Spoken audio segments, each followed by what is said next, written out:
Our world is covered in maps, but there are still corners of the earth that refuse to be explained. Places where the laws of nature seem to bend and history starts to feel like a ghost story. Today, we're counting down 5 locations that, quite frankly, shouldn't exist. We're trekking into Canada's Headless Valley, where explorers go in, but their heads don't always come out. We're diving into the sunken city of Baiae, a Roman playground now claimed by the sea, and climbing the peaks of Marcahuasi in Peru to see stone faces that shouldn't have been carved by human hands. From the biblical mysteries of the throne of Soleyman in Iran to a literal gateway to the afterlife in the volcanic pits of Japan, these aren't just tourist stops, they are enigmas. Some are cursed, some are forgotten, and all of them are chilling.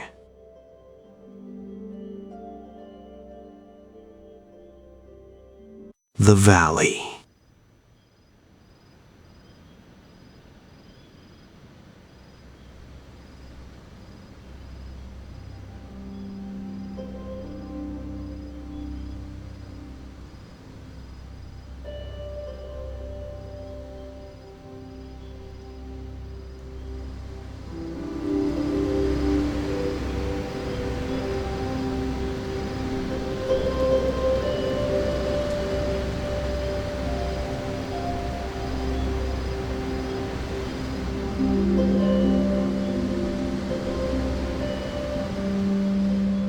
A certain brightness, a hunger that looks like courage but isn't.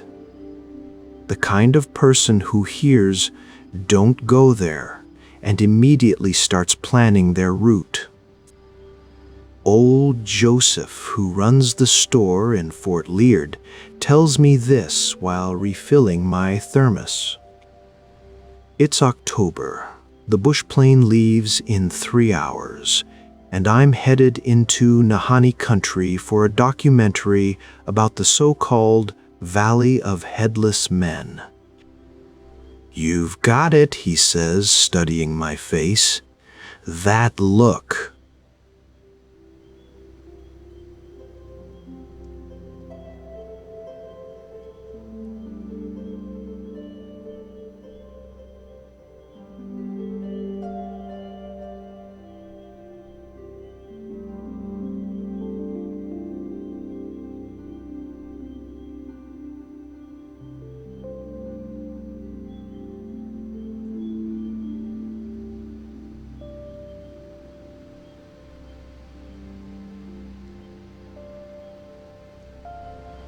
Half of them came back.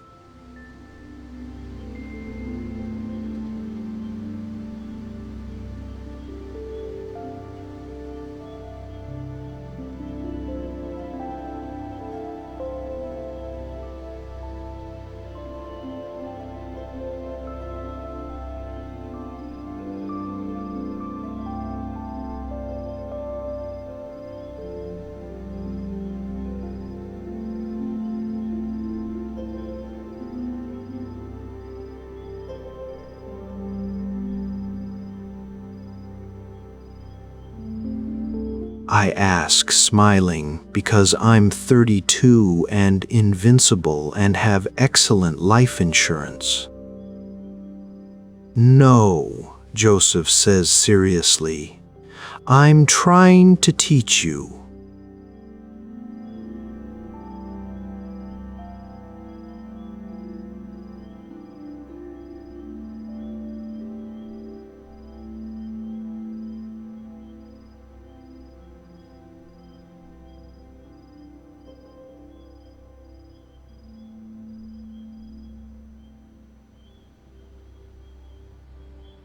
None of them ever do.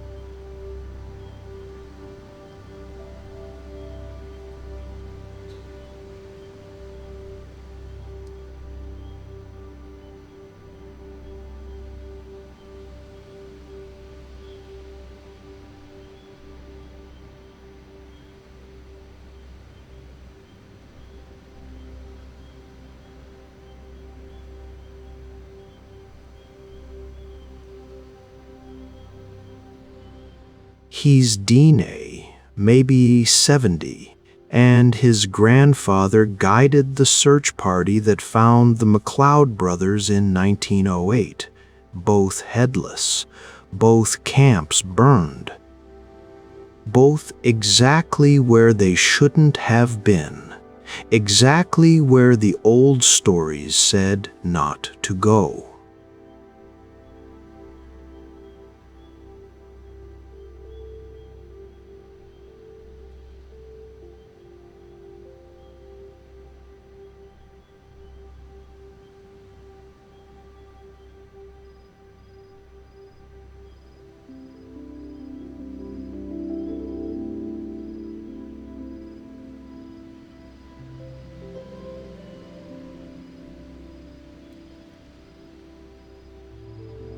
People kill themselves by not listening, by thinking their maps and technology and modern understanding make them smarter than 10,000 years of our people learning what this land will and won't tolerate. So what should I listen for?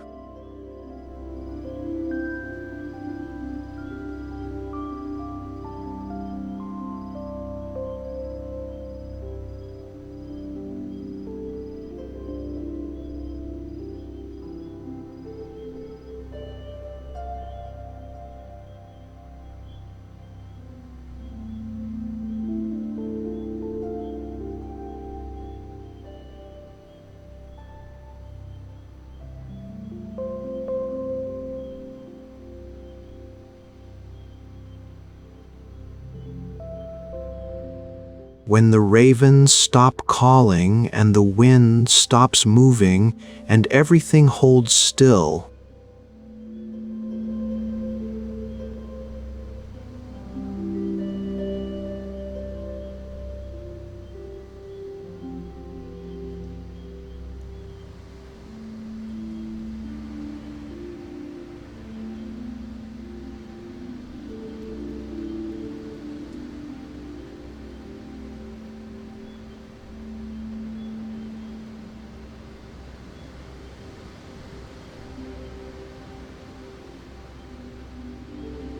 don't pack, don't finish what you're doing, don't try to understand why. Just go. That's the valley choosing whether to let you stay or telling you you've worn out your welcome. Most people, they stop and try to figure it out. They're curious. They pull out their phones to record the weird silence.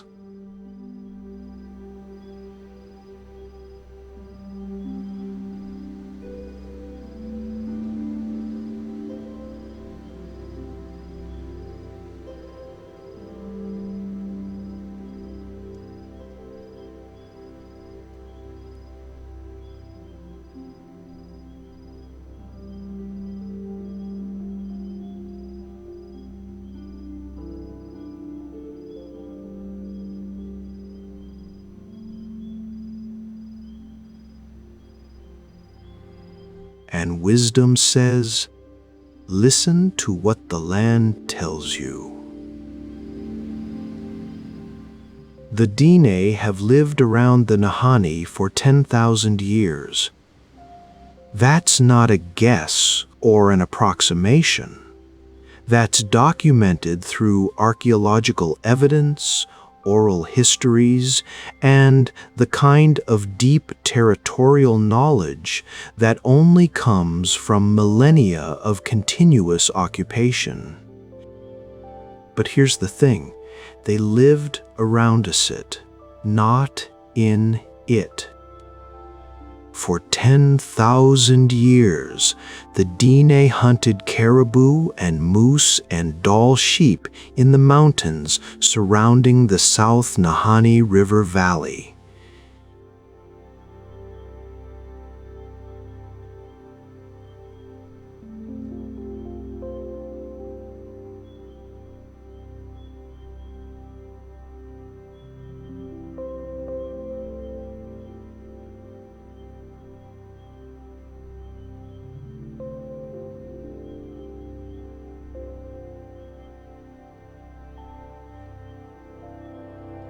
They traveled through the passes.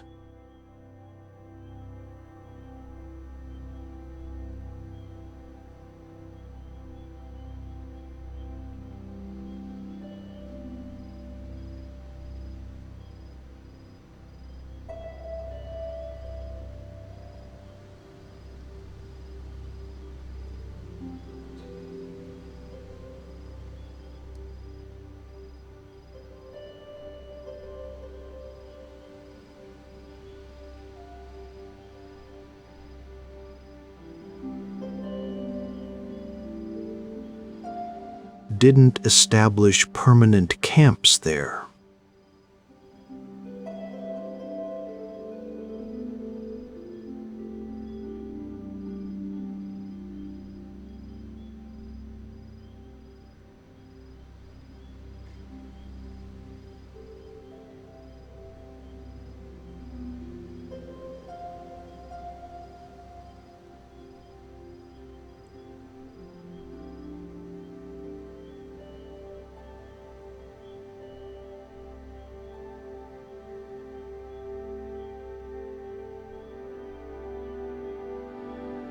It belonged to the Naha.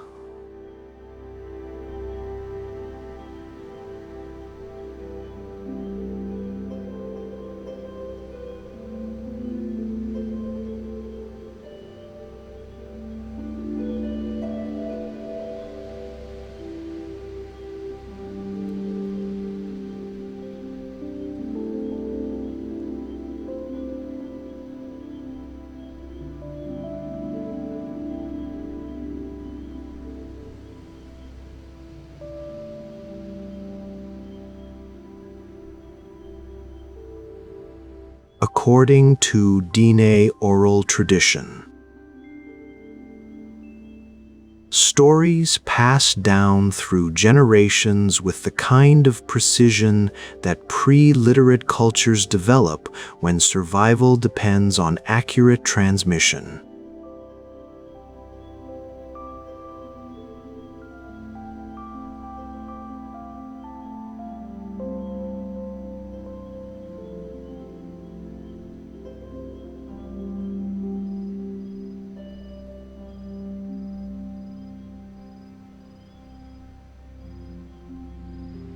Fierce, tall, excellent warriors.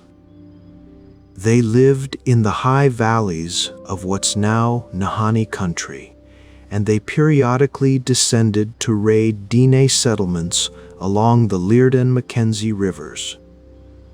The raids were brutal.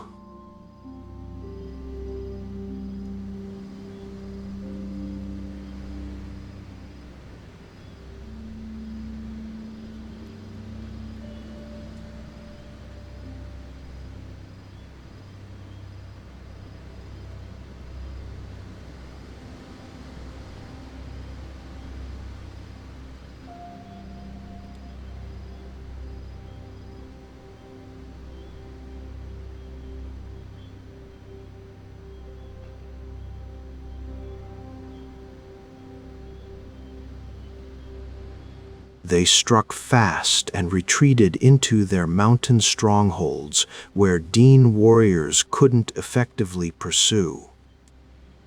The terrain gave the Naha every advantage. Narrow canyons, vertical cliffs, 1,000-meter-deep gorges where one person with a bow could hold off an army. This went on for nobody knows how long. Long enough that it became the normal threat pattern. Long enough that Diné villages developed specific protocols for Naha raids.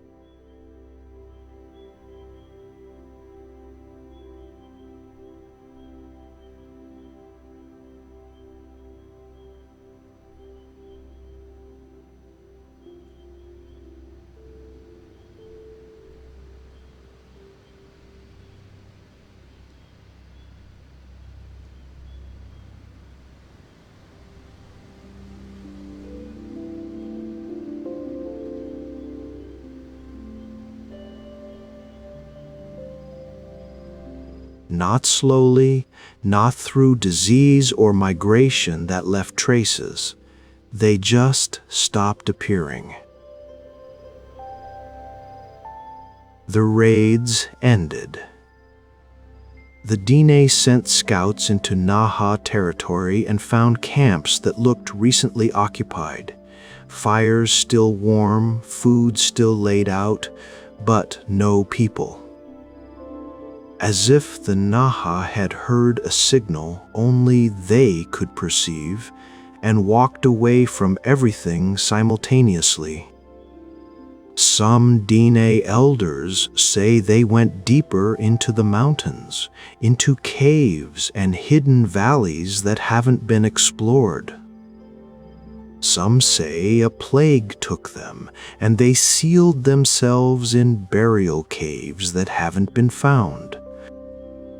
Some say they're still there, watching, defending their territory in ways that leave no witnesses. And some say the land itself took them. That the Nahanni, the valley, the river, the spirit of the place decided the Naha had served their purpose as warnings, as teachers of respect, and absorbed them back into stone and water and mist. Whatever happened, the Dean learned something crucial. The Nahanni was not ordinary territory. It was threshold territory.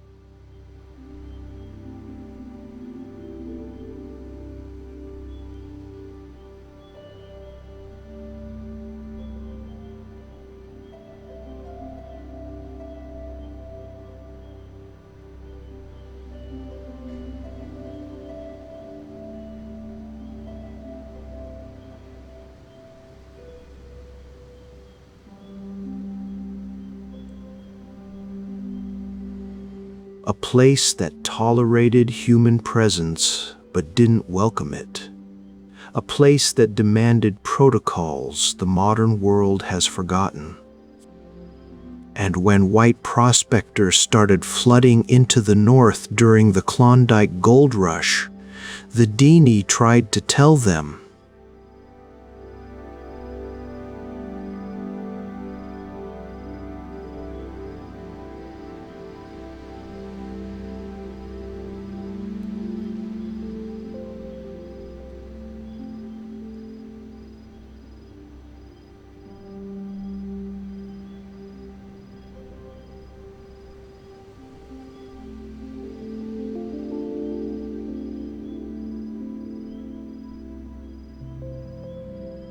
the spirits are active.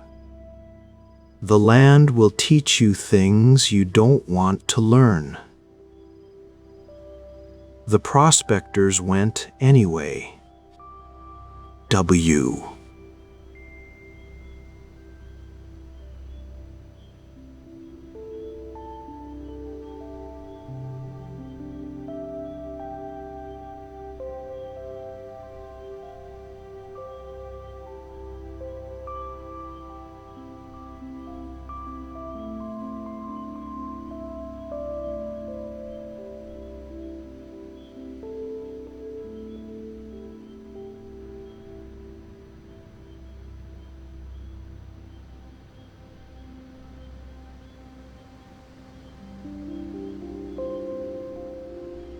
Their mother was Slavey Dine.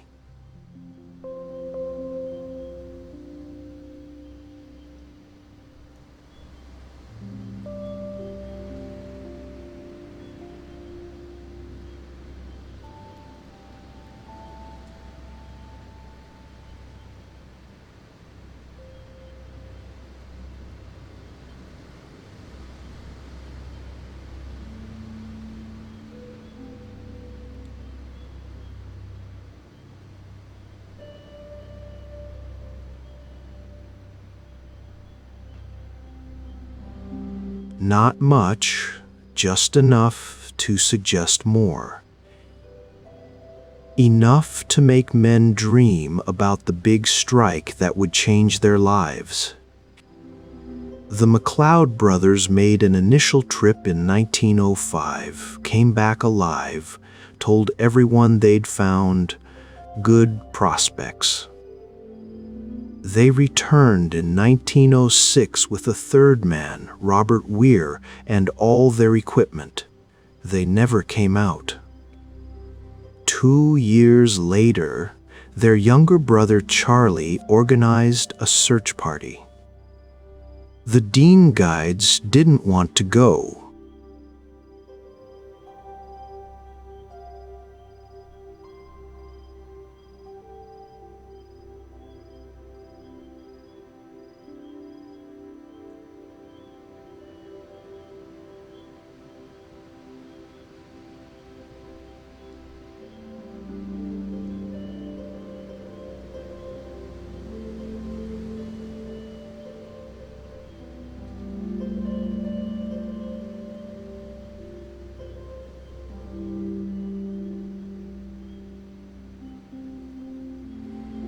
But Charlie paid well and was determined, so they went.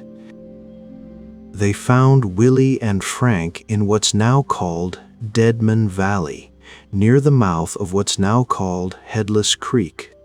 Both brothers decapitated, heads never found. One body outside the tent reaching for a rifle. One inside, as if he'd jumped from sleep. Near their camp, carved into a tree, we have found a fine prospect. Robert Weir was never found. Months later, a partial skeleton downstream might have been him, might have been someone else, might have been something else entirely.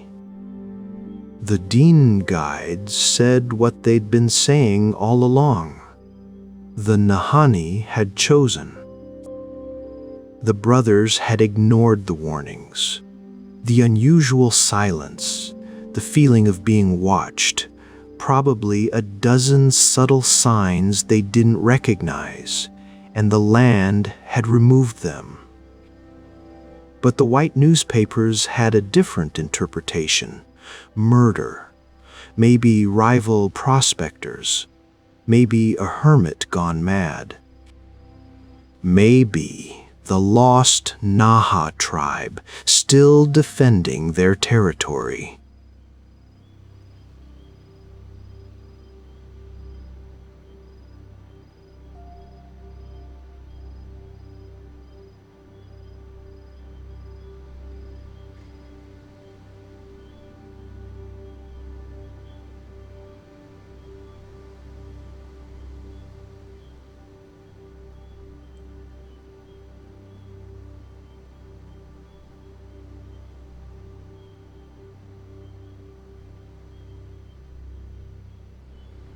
Quote, "What happened next is a case study in how people learn nothing from tragedy." Martin Jorgensen, Norwegian prospector, enters the Nahanni in 1910. Found dead, 1915, cabin burned, decapitated. John O'Brien, WWI veteran, 1922. Found frozen on a mountainside, hunched over tinder with matches in hand, trying to light a fire he never managed to light. An experienced outdoorsman freezing to death while holding matches and tinder.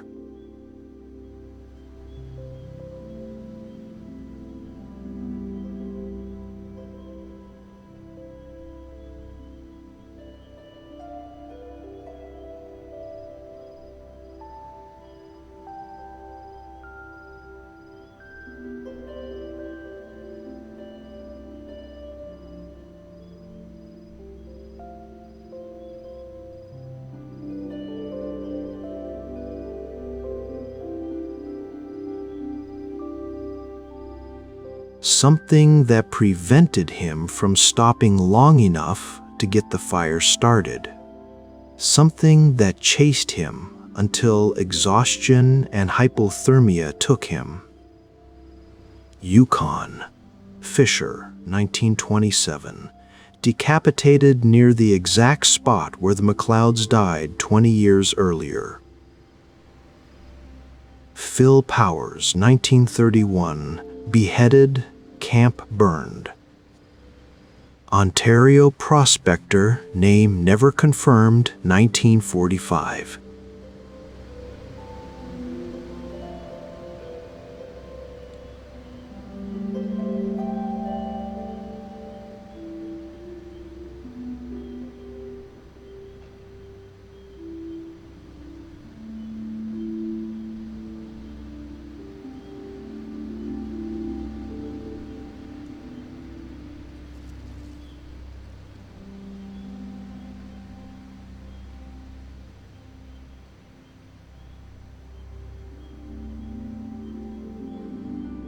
Some say over 40 people have died or vanished in the Nahanni since 1900. Some say that's exaggerated, that normal wilderness deaths get folded into the legend. The Royal Canadian Mounted Police investigated what they could and found nothing conclusive. Harsh terrain, grizzly bears, human violence, accidents. The usual explanations for death in extreme wilderness, but the pattern bothered them. The missing heads bothered them. The burned camps bothered them. The way experienced outdoorsmen kept dying in ways that suggested panic, that suggested they'd been fleeing something, that suggested they'd violated some rule they didn't know existed. And the Dene, watching this unfold year after year, kept saying the same thing: listen to the land.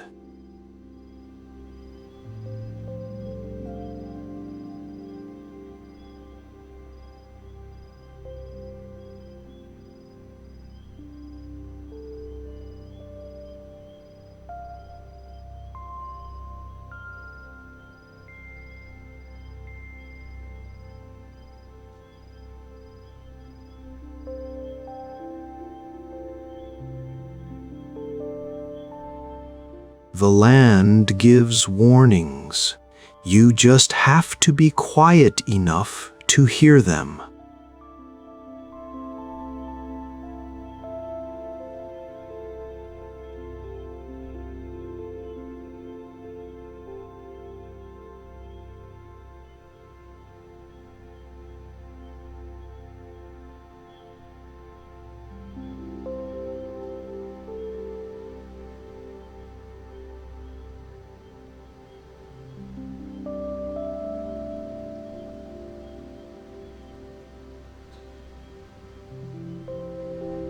People started reporting the Wahila, a wolf-like creature as large as a grizzly, white or pale gray, hunting alone unlike normal wolves. Descriptions that matched extinct dire wolves, or the even more ancient Amphicyonidae, the bear dogs that died out millions of years ago. Something big enough and powerful enough to decapitate a human. They reported the Nukluk, short, hairy, half-naked humanoids carrying stone clubs, wearing moose-hide loincloths. Sightings around Fort Liard, Nahanni Butte, Fort Simpson. Descriptions that sounded like Neanderthals, like relict hominids, like species that shouldn't exist but kept appearing in the periphery of vision, always at dawn or dusk, always vanishing before proper observation. They reported lights in the canyons at night. Moving lights, intelligent lights, lights that seemed to be searching for something. They reported voices in the wind, sometimes screaming, sometimes singing, sometimes speaking in a language that made your skin crawl even though you couldn't understand the words. The modern response was predictable.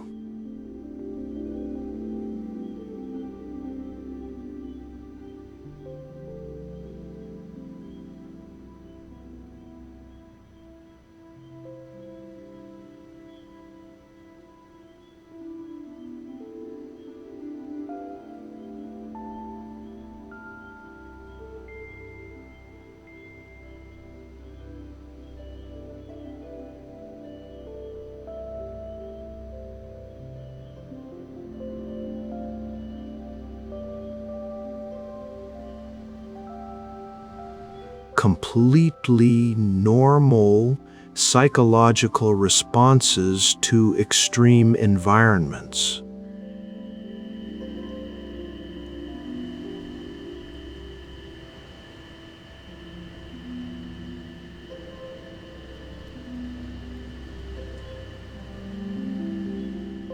But the Dine had a different framework. The Nahanni is revealing itself.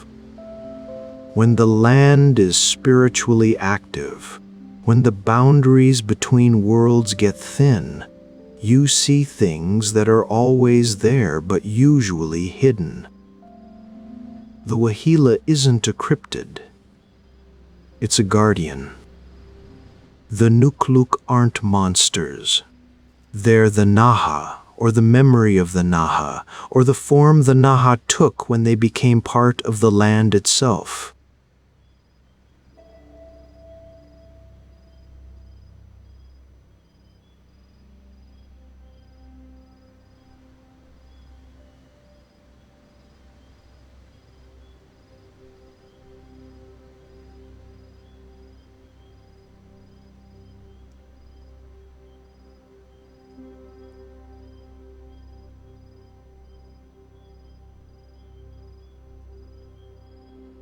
Those are teachings.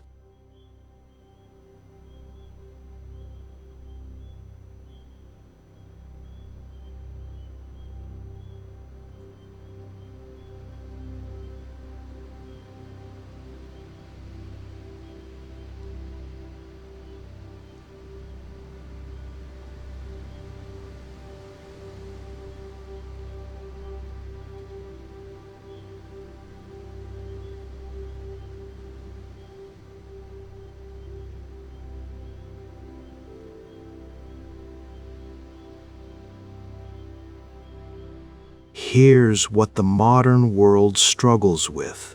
The Dine don't see the Nahanni as evil. Western frameworks divide things into good and evil, safe and dangerous, rational and supernatural. The Nahanni gets labeled as cursed, haunted, malevolent.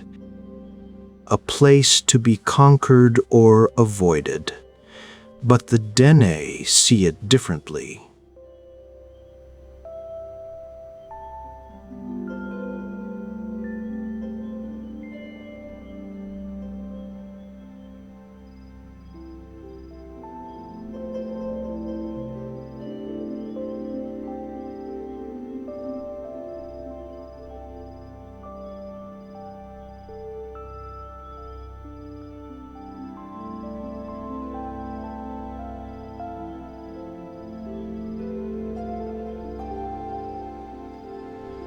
It's alive, not metaphorically, but actually in ways that Western science hasn't figured out how to measure.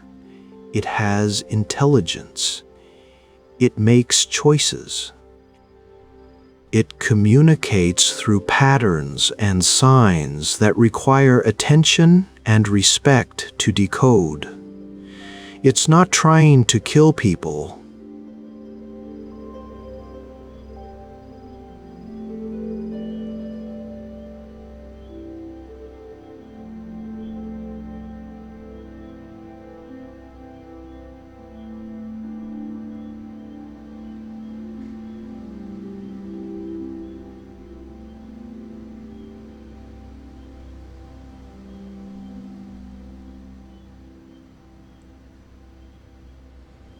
It's maintaining boundaries that humans keep transgressing because they don't believe boundaries can be real if they're not marked with fences and signs.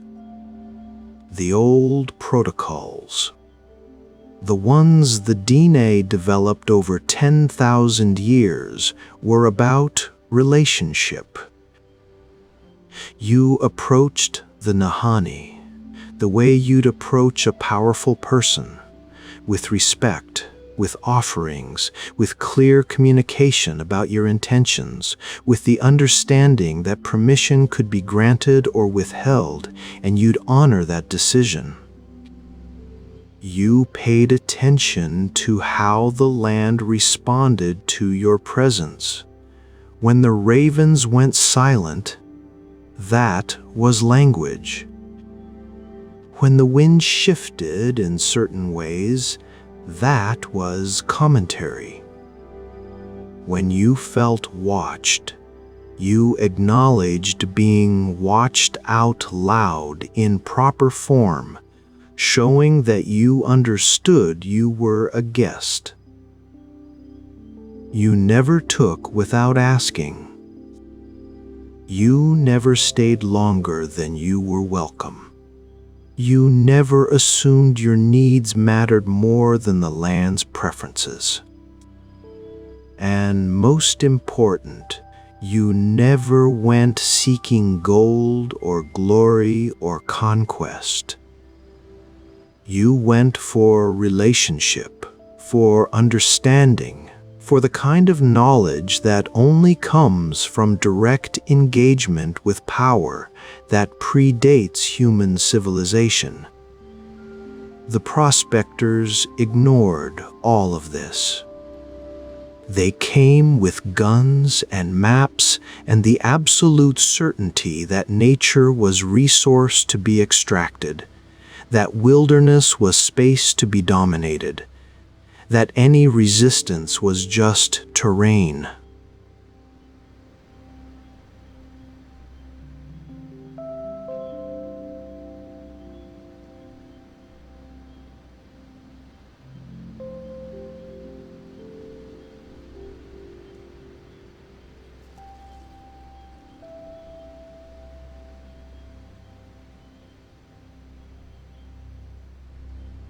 They didn't see the land as alive. They didn't listen for communication. They didn't recognize warnings. And the land responded the way any conscious entity responds to invasion, with removal. Modern Nahanni National Park Reserve is 11,600 square miles of protected wilderness. It's stunningly beautiful.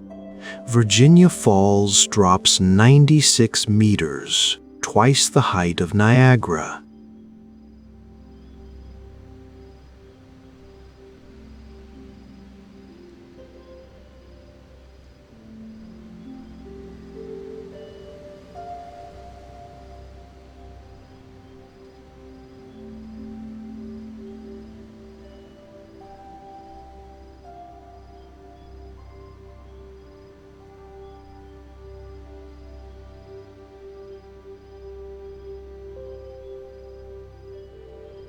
The river provides world-class whitewater rafting.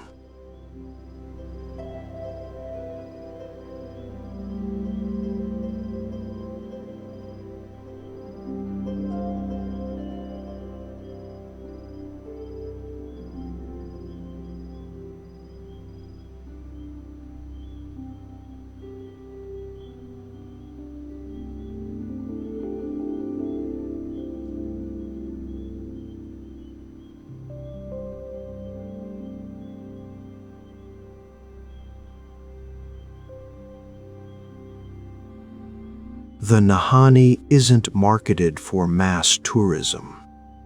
It's deliberately kept remote, difficult to access, reserved for experienced wilderness travelers. The Decho-Dine First Nations co-manage the park with Parks Canada. They've been slowly reclaiming traditional place names, restoring knowledge that was overwritten by colonial mapping. They give talks to tour groups about traditional relationships with the land, and they still perform ceremonies, still make offerings, still treat the valley as sacred rather than scenic.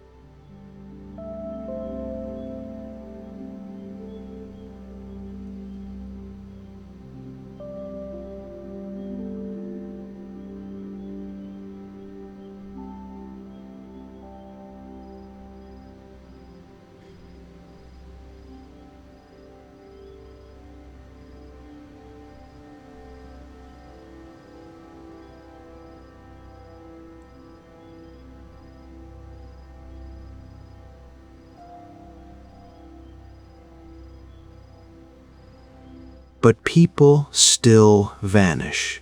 People still die in ways that are hard to explain. And the Dine still say the same thing they've always said: the land chooses.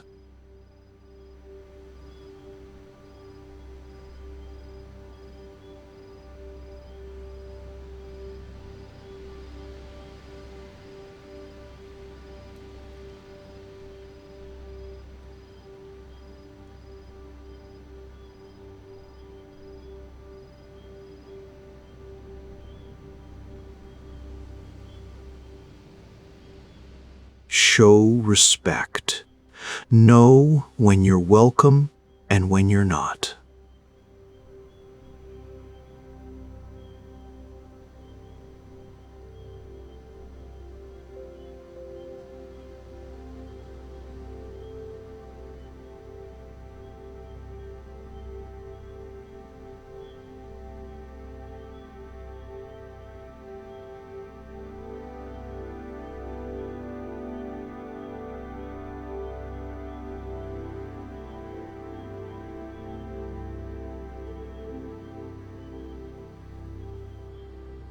It happens at different points for different groups, but it always happens.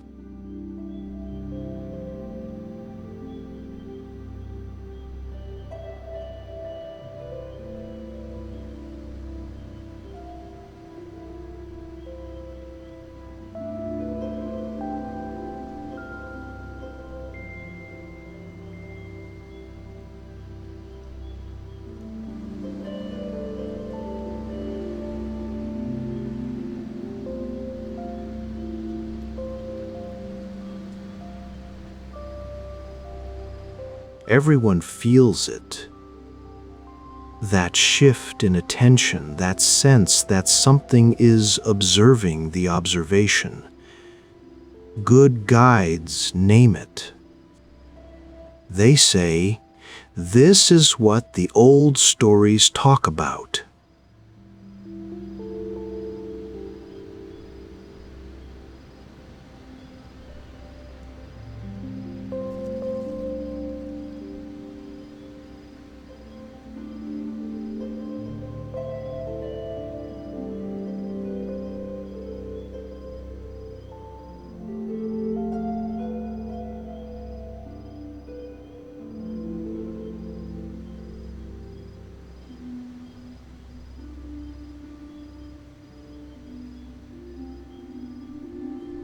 If you feel welcome, we continue.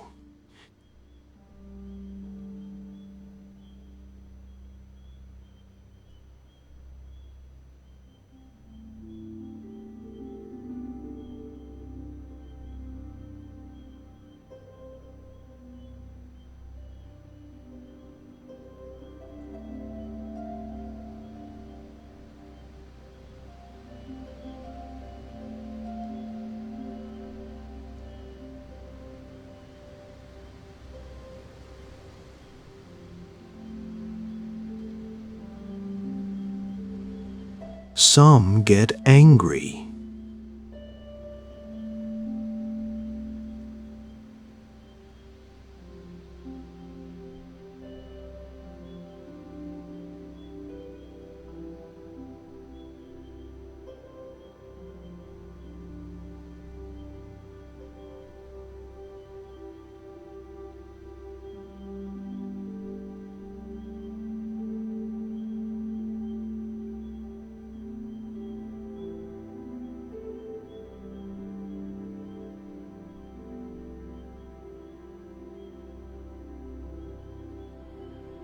But the guides who've worked the Nahanni for decades, who've developed their own relationships with the valley, they know.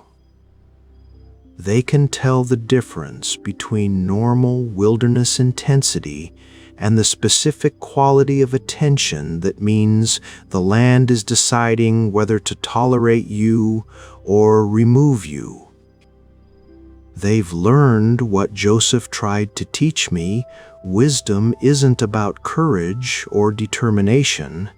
It's about listening. It's about accepting that some territories operate by rules you didn't make and can't change. It's about understanding that the Valley of Headless Men isn't cursed or evil or supernatural. It's just very, very old. It remembers when humans were small and vulnerable. It remembers the Naha.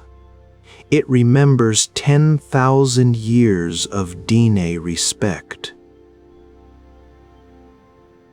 And it expects you to remember too. I didn't die in the Nahanni.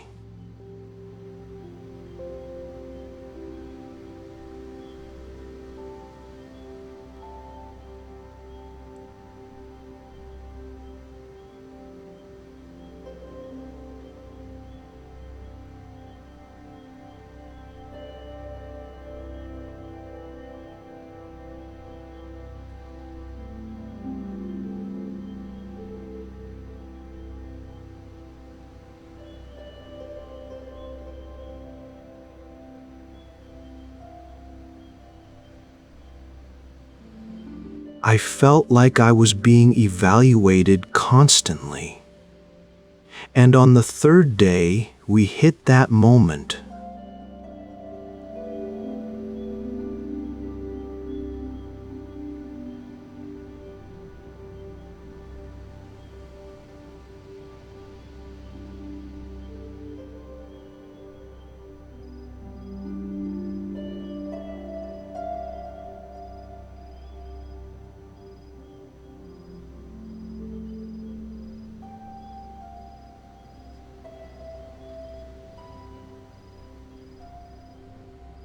Our guide, a Dean woman named Mary who'd worked the river for 30 years, just said, "We camp here today. We move downstream tomorrow."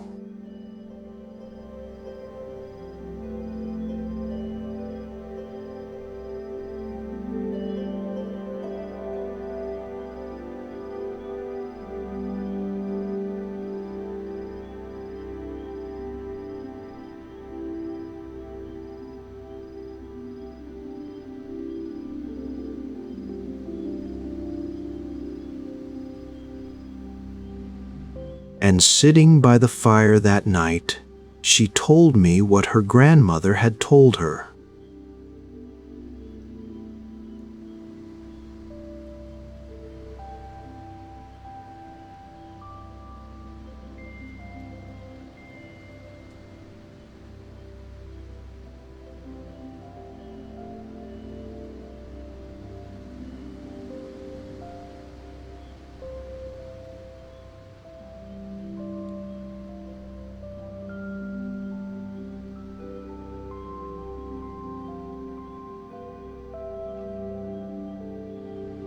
It demands that you approach it as student, not conqueror.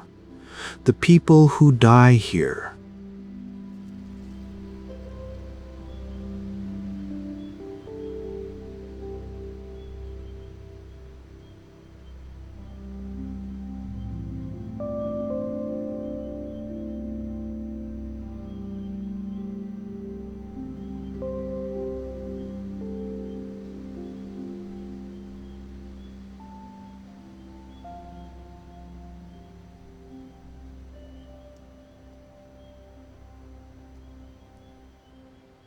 they die because they mistake confidence for wisdom.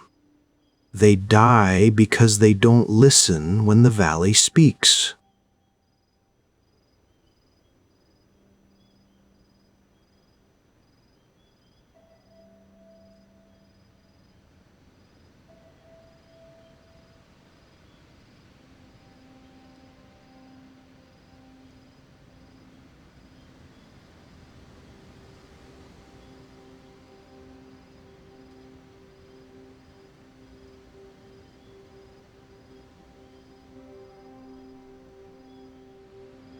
exactly what it's always said.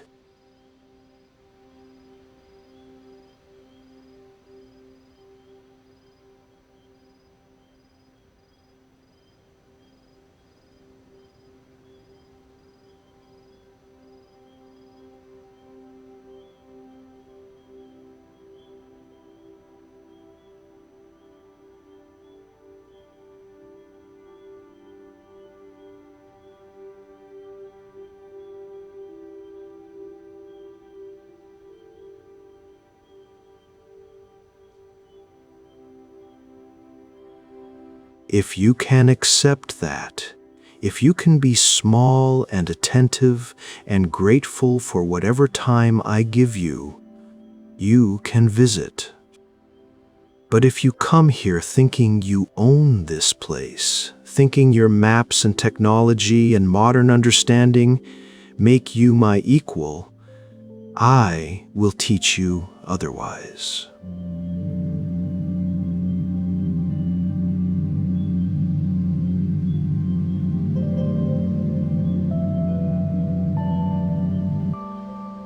And my lessons are final.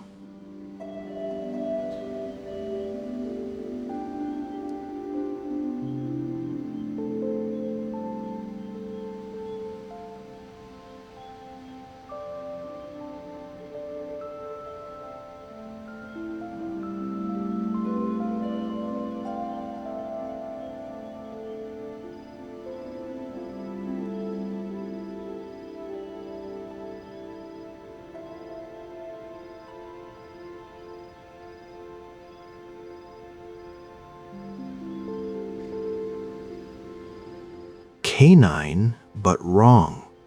Too large, wrong proportions, the kind of tracks that make you understand why people report creatures that shouldn't exist.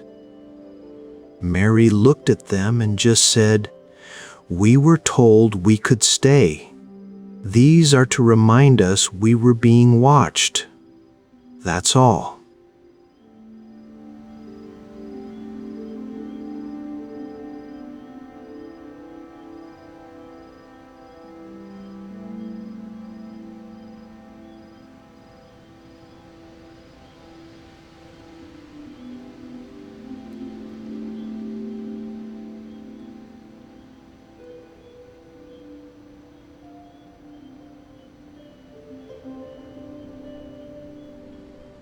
I have hours of footage, dozens of interviews.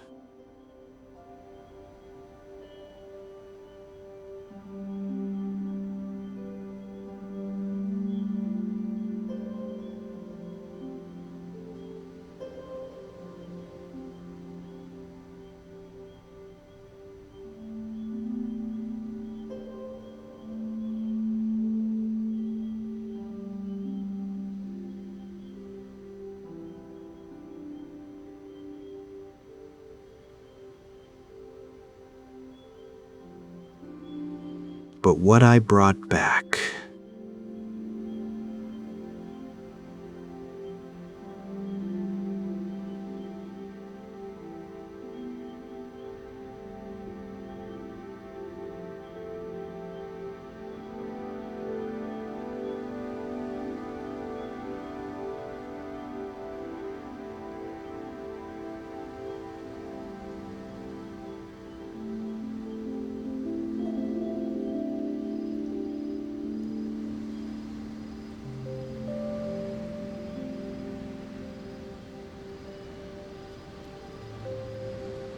wisdom isn't something you download or study.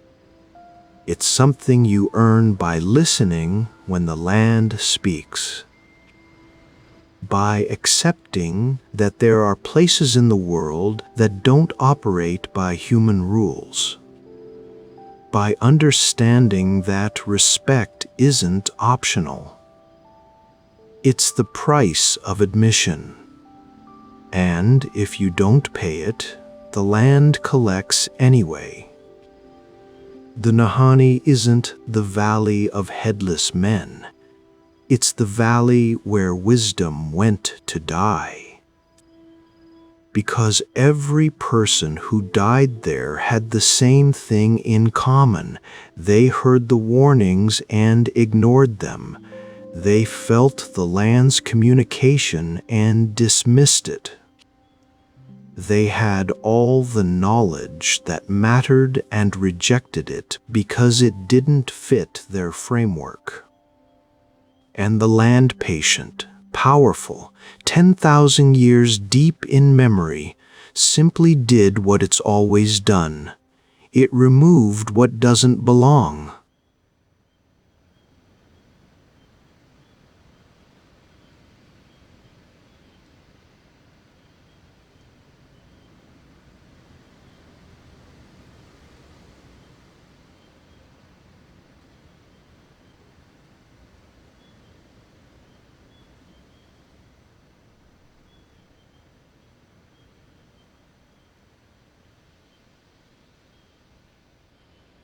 The modern investigations found various explanations.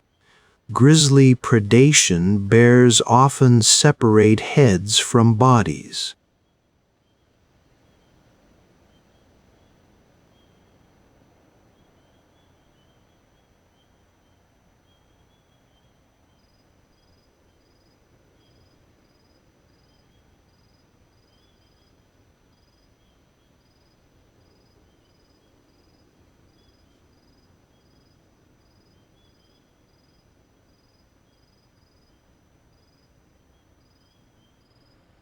Normal wilderness deaths amplified by legend.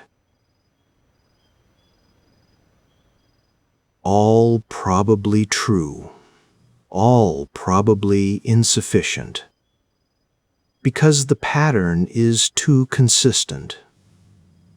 The timing is too specific. The way experienced people keep making fatal errors, like John O'Brien freezing with matches in hand, suggests something beyond statistics and coincidence. The Dean explanation fits better. The land tested them, found them wanting, removed them. The method, decapitation, burning, exposure, is just detail. What matters is the judgment. You came here without permission. You ignored warnings.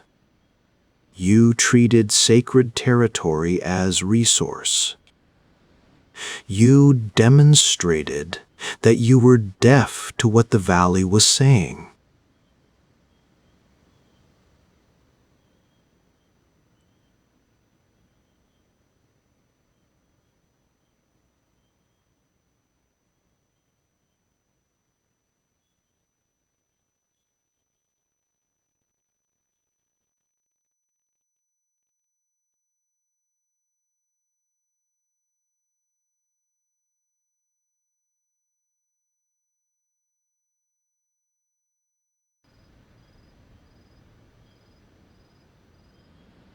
These days, I think about Joseph a lot.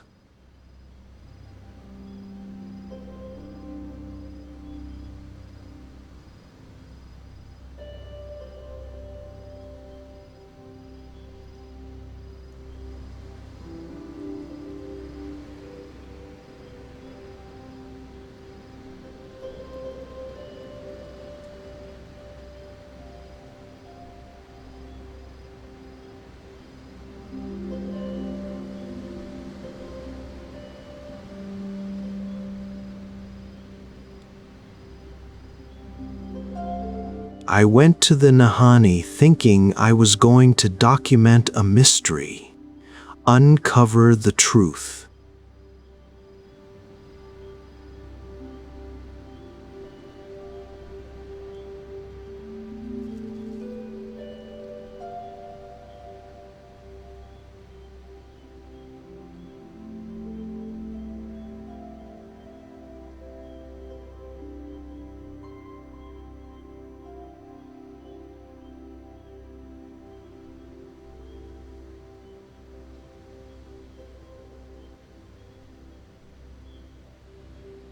What I actually did was exactly what every prospector did. I went seeking treasure. I just called my treasure knowledge instead of gold. And the valley tolerated me barely because Mary knew how to listen and knew when to stop. But if I'd been alone, if I'd had that bright-eyed determination to push further, to see more, to get the perfect shot regardless of how it felt.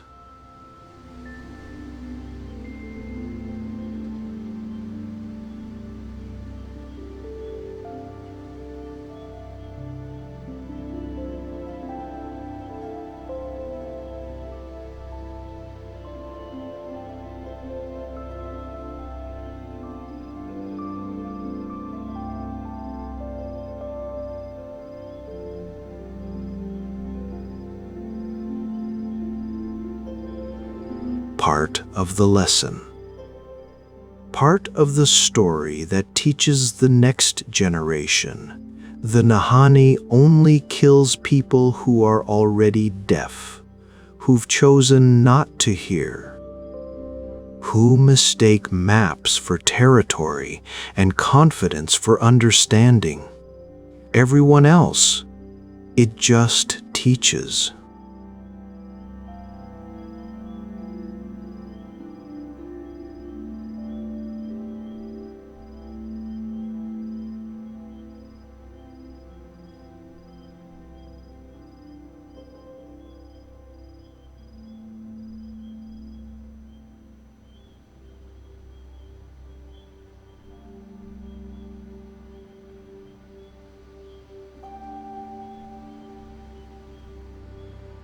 Know when you're welcome.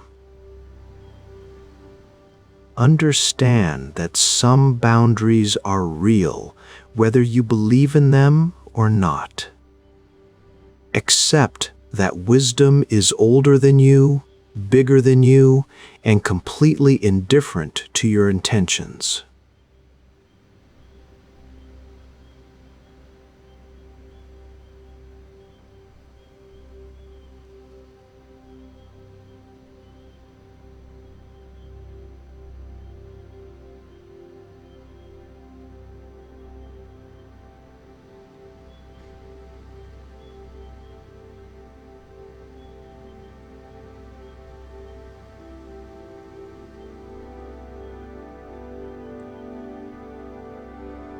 Still deadly to those who refuse to learn.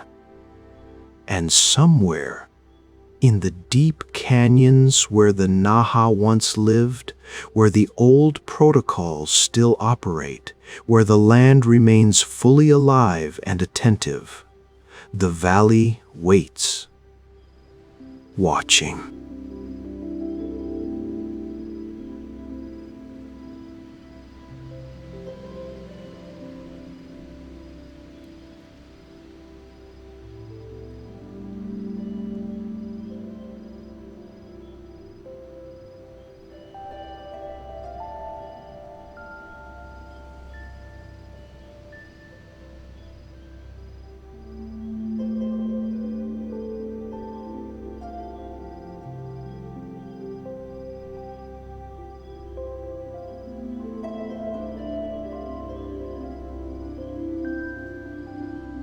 Or remove one more student who refused to listen. The air over the Bay of Naples hangs heavy and sweet with the scent of lemon blossoms and salt. It is a liquid gold afternoon, the kind that seems to dissolve time itself. On the crumbling modern pier of what is now called Baiae, a young woman named Ilara watches her grandfather, Nonno Silvio, prepare a lantern. It is not paper, but terracotta, shaped like a miniature perfect domed bathhouse with tiny arched windows. Tonight is the Notte delle Campane Sommersei, the night of the sunken bells, Why do we call them bells, nonno?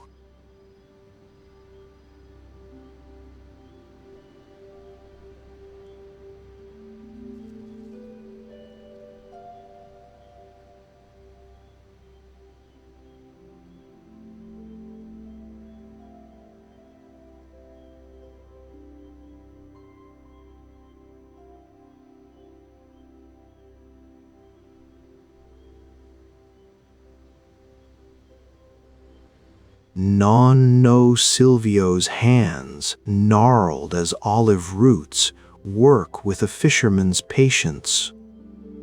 Because, Piccola, on the solstice tide, when the water is still as glass, they say you can hear them, not from our churches, but from down there.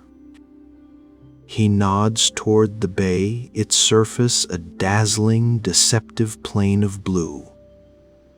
The drowned cupolas of Baiae's baths ringing in a sun that rises for them no more. This is the prelude to the local legend, the 30% of fact that seeds the 70% of story. For Baiae was no ordinary town. In the heart of the Roman Empire, it was the ultimate resort, a geothermal paradise on the Cumaean coast where the very earth breathed steam and warmth. Here, the elite from Caesar and Nero to Cicero and Hadrian built villas of breathtaking audacity, tiered down the hillside to the sea. They were palaces of hedonism and politics, where plots were woven in sulfur-scented steam rooms and empires could be decided between a massage and a plunge in a pool lined with moon-white Carrara marble. The poet Sextus Propertius called it a vortex of luxury, a haven more pleasing than any to vice.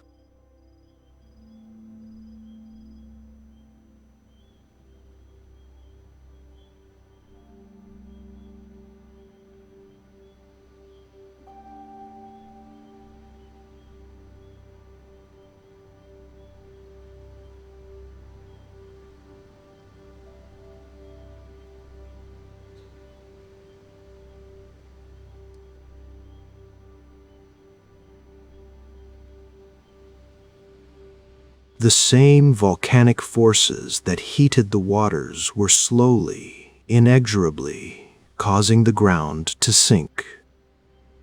Over centuries, Bradycism,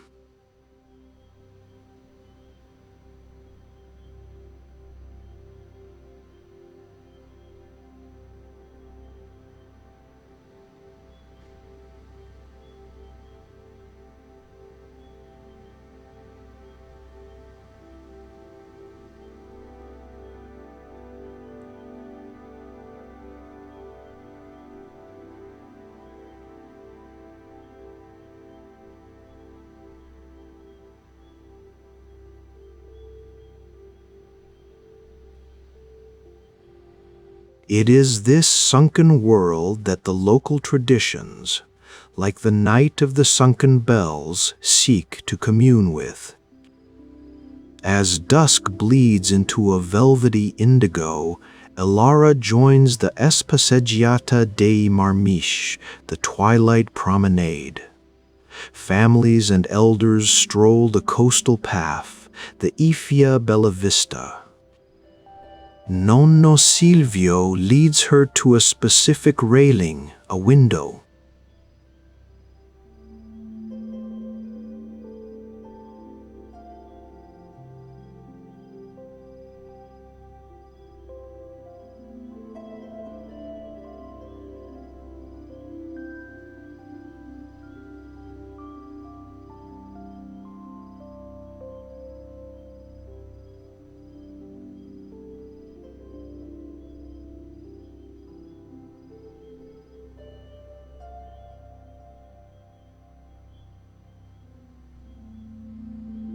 Where elsewhere the water is a dark mirror, Here it is miraculously clear, a lens polished by some underwater current.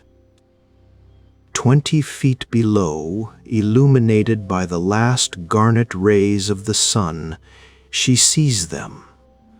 A colonnade of fluted columns, green with marine moss, marching into aquamarine shadow.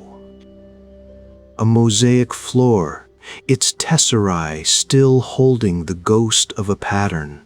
A leaping dolphin, perhaps.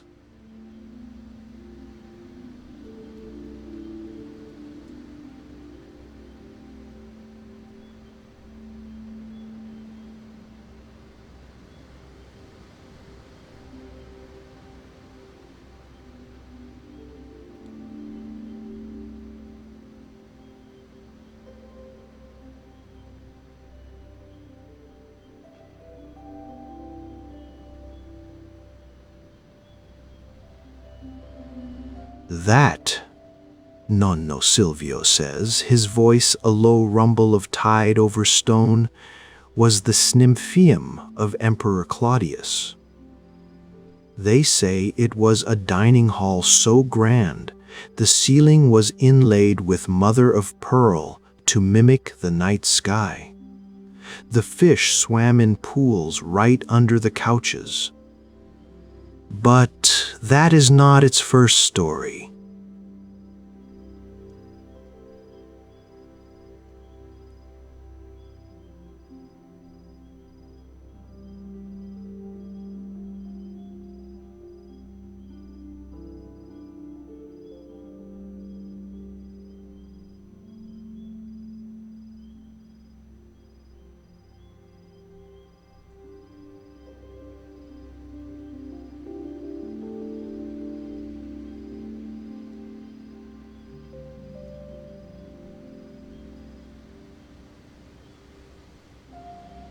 And here he begins the first legend, the 70% that grows from the historical seed.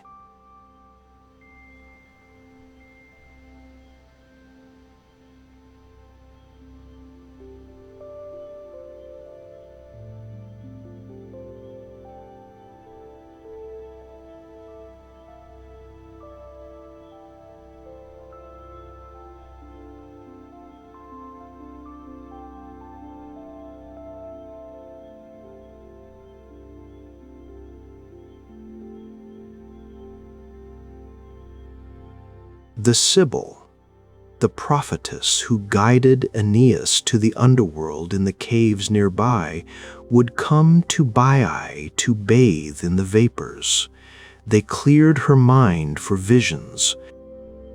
In this very spot, where the columns now drown, there was a simple grotto, a hot spring bubbling from the rock. One evening, as the sun set just as it does now, a young sailor named Marius, lost in a storm, washed ashore here. He was fevered, near death. The Sibyl found him. She didn't speak, but drew him into the warm mineral waters. As he lay there, the fever broke, and in the steam he saw not the Sibyl, but a face of impossible beauty, a naiad, a spirit of the spring. Her name was Baiae. For 7 days Marius stayed, healed by the waters and enchanted by the spirit. She showed him the secrets of the coast, the safe harbors, the fishing grounds teeming with life. When he was strong, she told him he must return to his people, but that the spring would always welcome him. Where the steam rises from the sea and the land, she whispered, a place of healing and respite will forever be.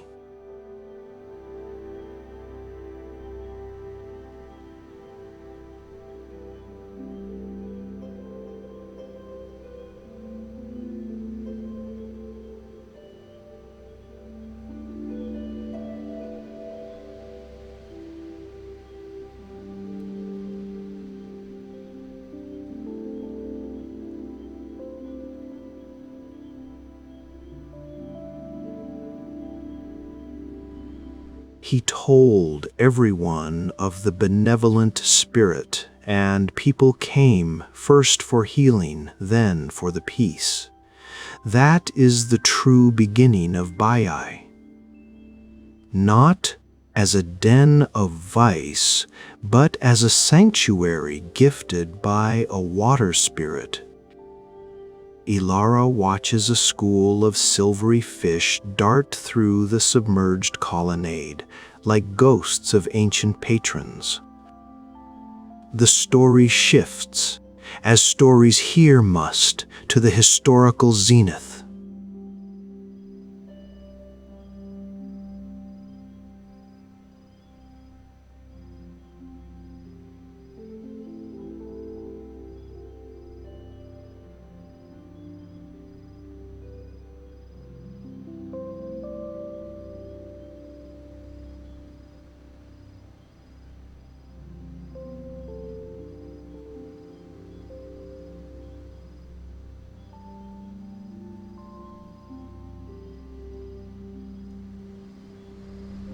There, that is the Si Piscina Mirabilis.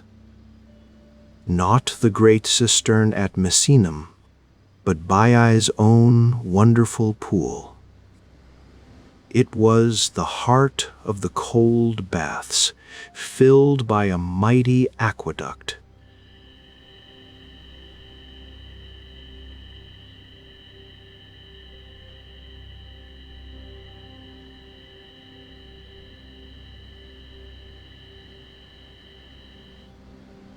It was here, in the changing rooms of marble and onyx, that the senator Gaius Calpurnius Piso concocted his conspiracy against Nero. The historians Tacitus and Suetonius wrote of it.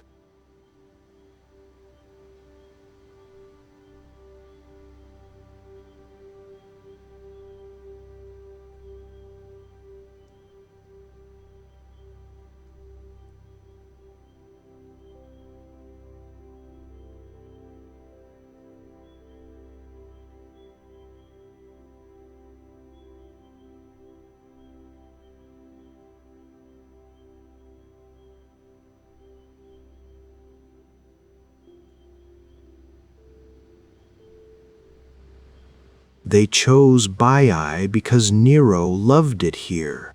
It was the perfect place to strike.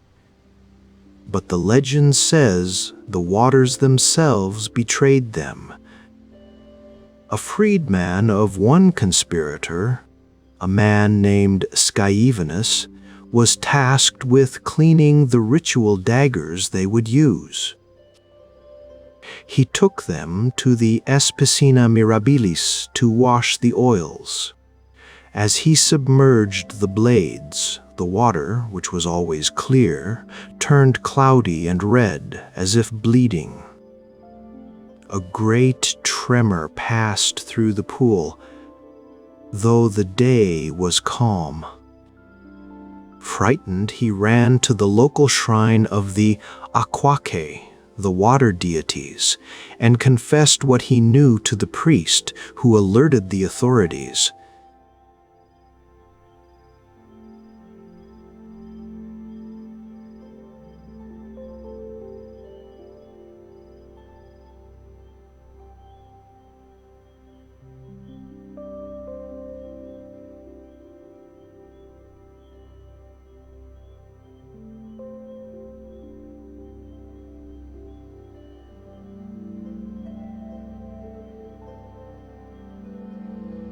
Some say it was not fear, but the spirit Baiae, protecting the sanctuary from being stained by an emperor's murder who stirred the waters.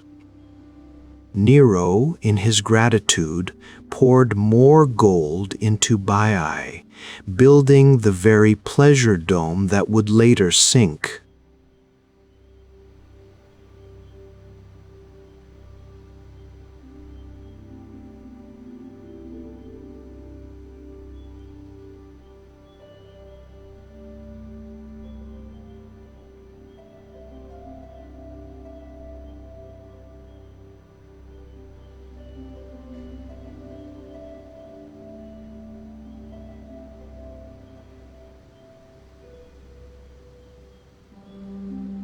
The promenade ends at the small piazza, where the modern town lights its own terrestrial lights.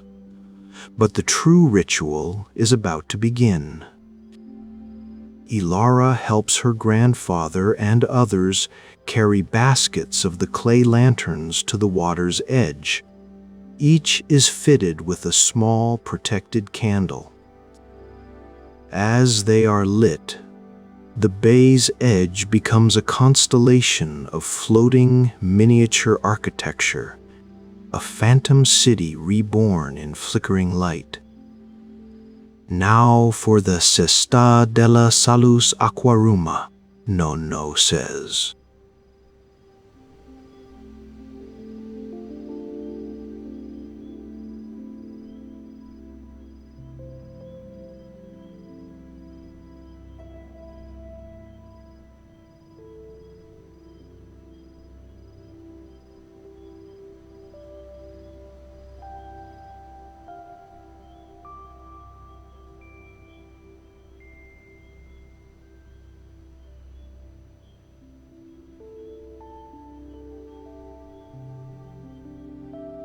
At dawn, the divers will take offerings of rosemary for remembrance and sea salt bread, baked in the shape of fish, down to the ruins. But the offering begins tonight, with the light.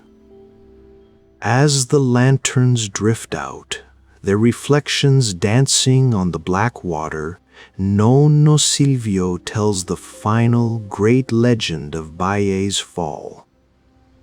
They say the sinking was not just the earth's grumble, it was a reckoning. In the last days, when the emperors were gone and the Goths stalked the land, Baiae was ruled by a man who was not a governor, but a pirate king, a brute named Odoacer. He turned the sacred baths into his fortress and the Snymphium into a prison. He cared nothing for the spirit of the place, only for the treasure he looted and hid in the deepest vaults. One night, a great storm blew in, not from the sea, but from the earth. The ground groaned. Odoacer, drunk on stolen wine, stood on the highest terrace, defying the gods. He threw a golden chalice stolen from a temple into the churning bay. "Let your watery spirits take their bauble back."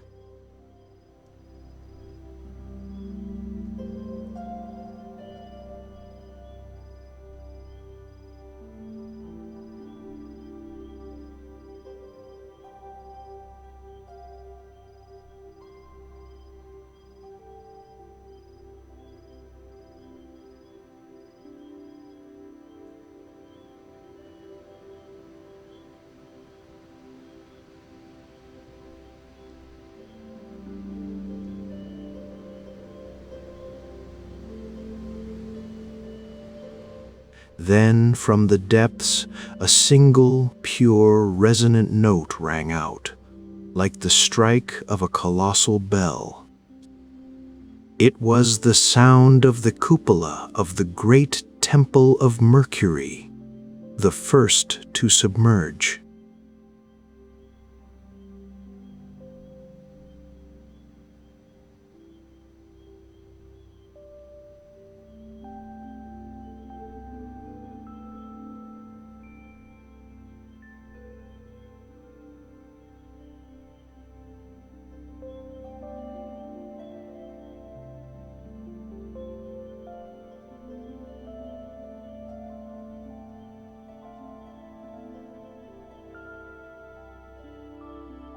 Then another from the Sosandra villa.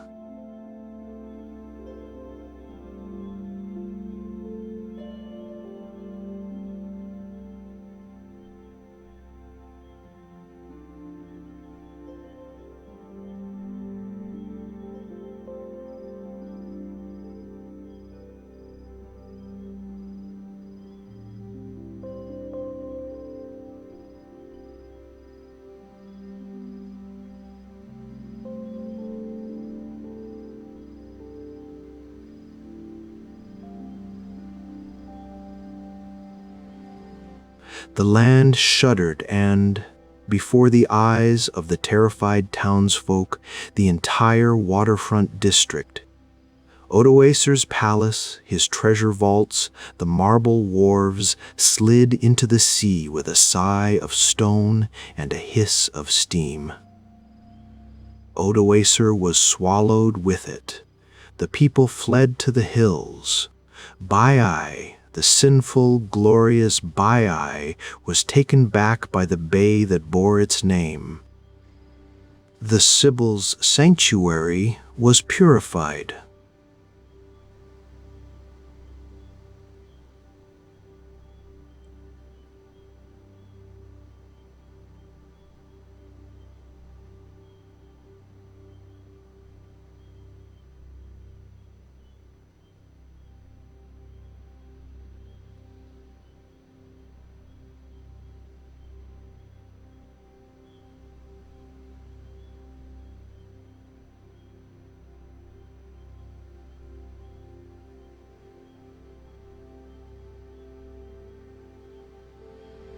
Elara feels a profound quiet, a peace that is neither happy nor sad, but complete.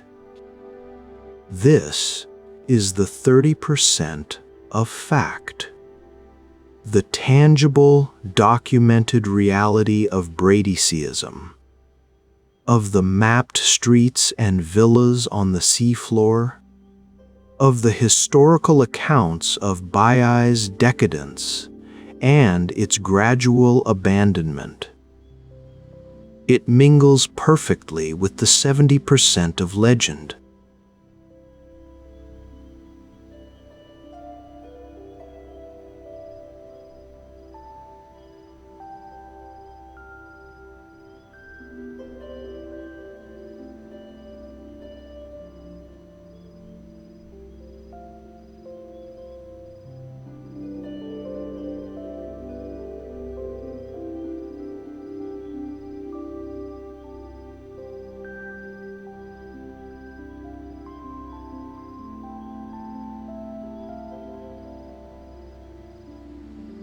But, Nonno Silvio says, placing a warm, steadying hand on Elara's shoulder, his voice softening to match the gentle lap of the waves.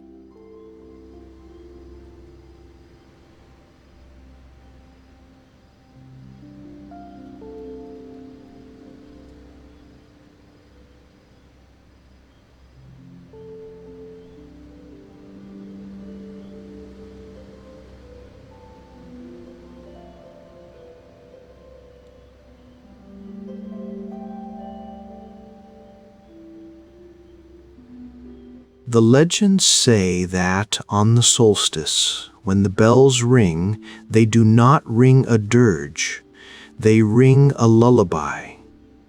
The spirit Baiae did not destroy the town.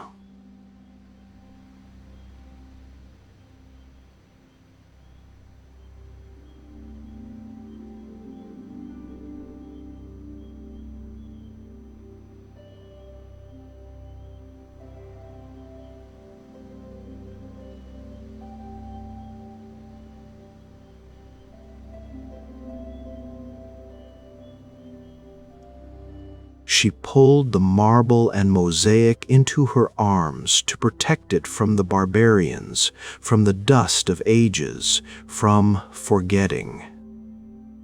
She saved its beauty in a way no museum could. Down there in the silent blue light, the statues are still whole.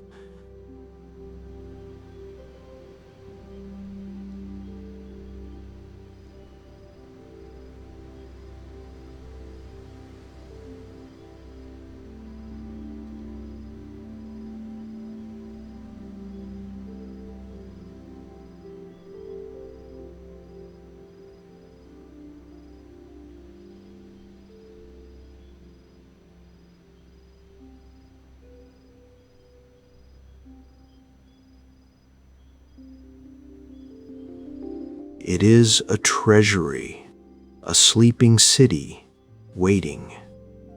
He points to the farthest lanterns, their lights now tiny, steadfast stars. And we remember. We send our lights to show we have not forgotten.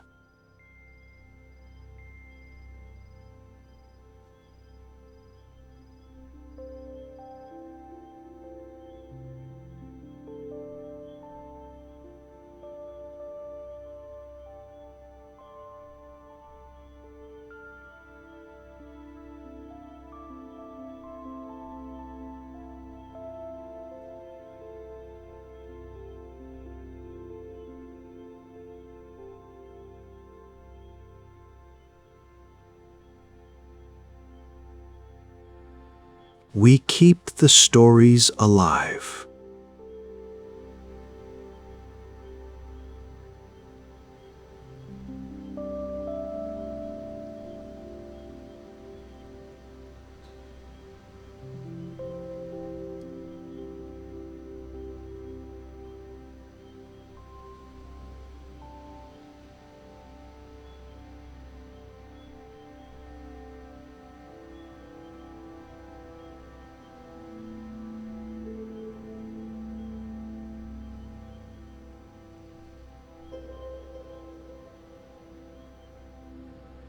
Ilara looks out over the bay, no longer just a body of water, but a living parchment, a skin over history and myth.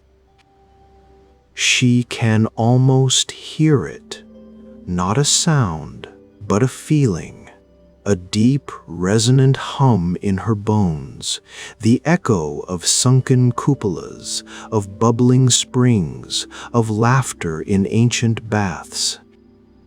It is a mystery, but not a frightening one. It is a promise. The past is not lost. It is merely resting in a different room, one whose doors are these clear windows on a summer twilight. The final lanterns bob, their light now inseparable from the reflections of the rising moon.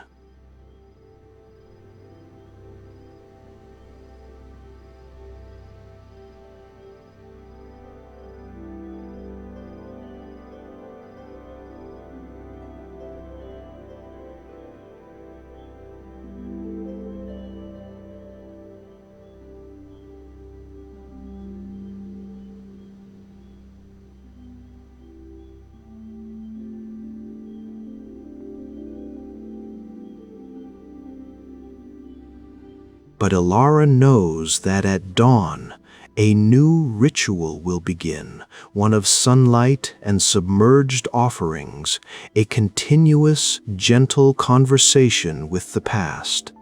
Baiae is gone. And yet, in the traditions of the Spaseggiata, in the floating lanterns, in the tales told by elders at the windows, and in the very waters that guard its secrets, Baiae is more present, more alive, than any ruin on dry land could ever be. The optimistic end is not in a resurrection of stone, but in the unbroken thread of memory, in the understanding that some beauties are meant to be kept in a deep, safe blue vault, visited not with shovels but with stories and light. The city sleeps, cherished by the sea and remembered by the shore, forever a part of the living, breathing world. The throne of Soleyman.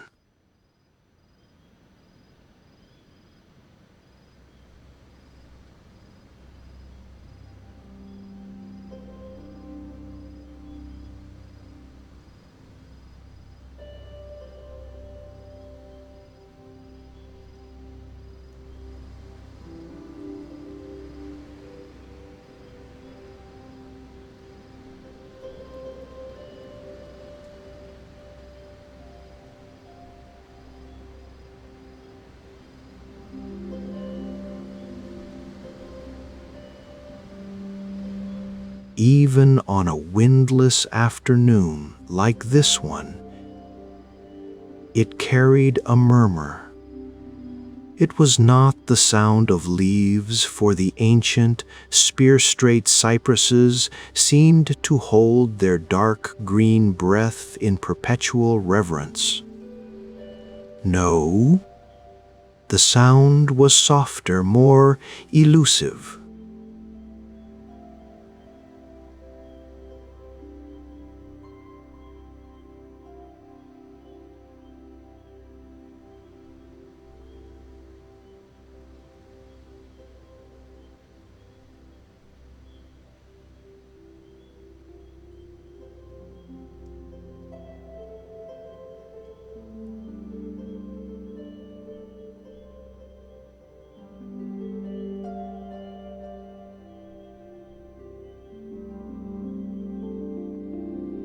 This was the place known for.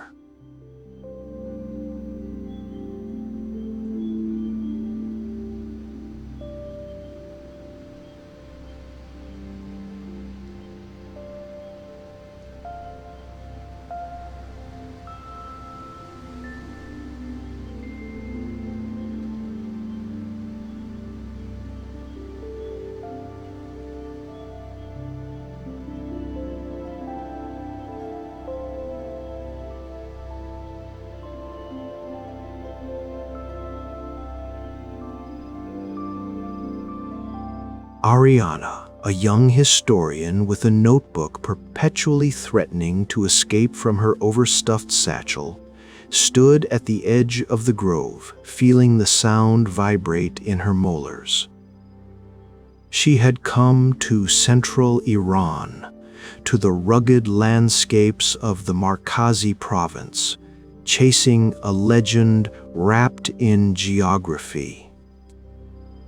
Her map, annotated into oblivion, pointed here to the foot of the twin-peaked mountain known as Takht-e, Soleyman, the throne of Solomon.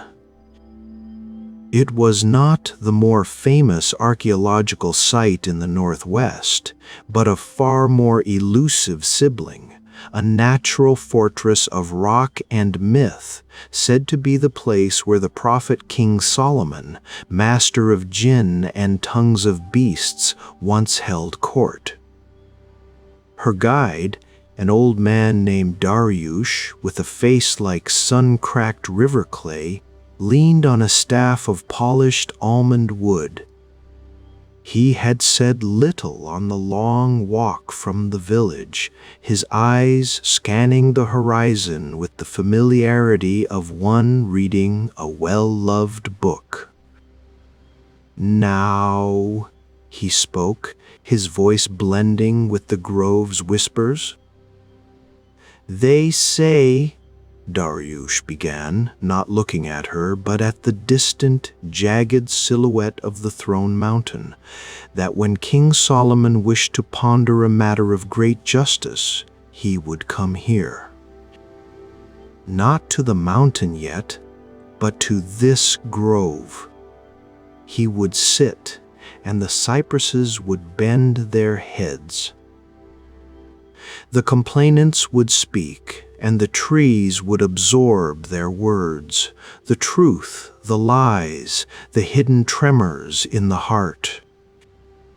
After, Solomon would rise, his judgment rendered. But the trees, they kept the echoes, they whisper them still. A liar's voice here quavers. A truthful man's here rings clear. Listen.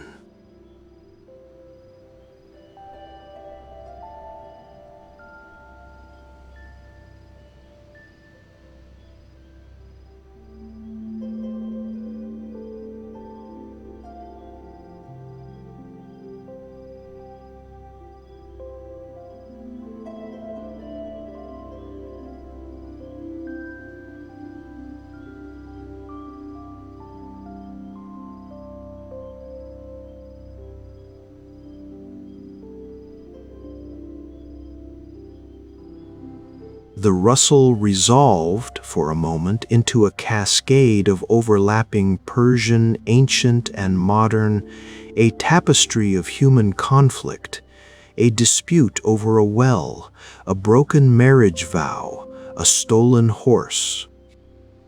It was chilling and beautiful. This was the 30% of her quest, the living tradition, the cultural bedrock upon which the 70% of pure legend was built. The grove was real, its folklore a direct tether to the past.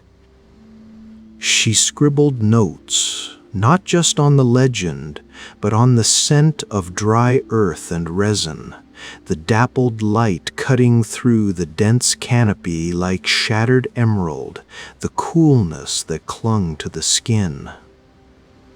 This was the sensory gateway to the story. The throne itself, Dariush said, turning finally to her, his eyes gleaming with a storyteller's light, is not a chair of gold and jewels, as some imagine. It is the mountain.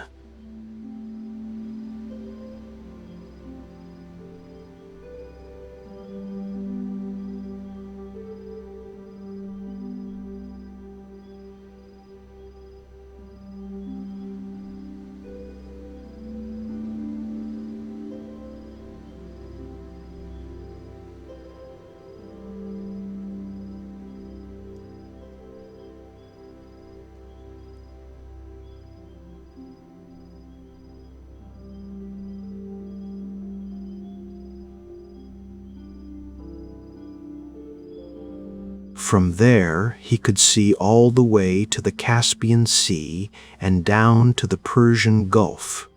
His word was law, carried on the wind. But his greatest power was not in command, but in understanding. He could hear the ants in their colonies, the grief of the nightingale. His throne was a place of listening.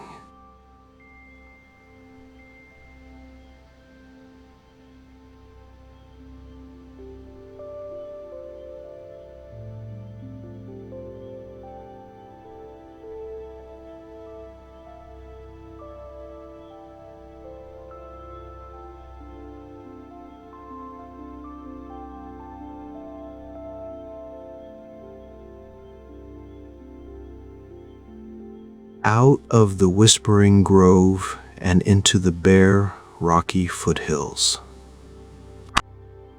We will not reach it tonight. The mountain does not welcome haste. We will sleep at the Khan-e-Shikar, the hunter's lodge, and ascend at dawn. The climb is the first test. As they left the grove, the whispers faded behind them, replaced by the crunch of gravel underfoot and the vast humming silence of the high desert. The throne of Soleyman, Ariana thought, was not just a place. It was a story written in rock and rooted in the belief that wisdom was not about speaking, but about hearing. Hearing even the judgments whispered by ancient trees. Di.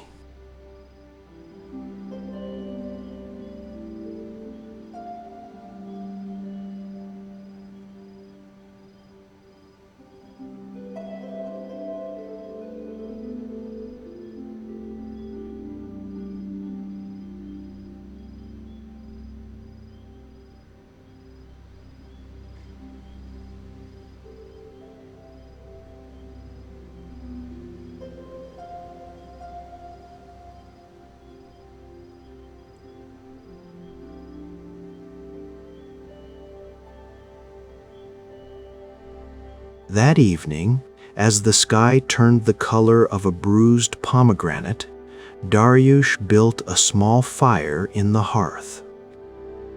The chill of the high altitude descended swiftly, a tangible presence that made the fires crackle a comforting song. "Tonight," Dariush announced, unpacking a small cloth bundle, "is Shab-e-Par-e, Simurgh, the night of the Simurgh's feather."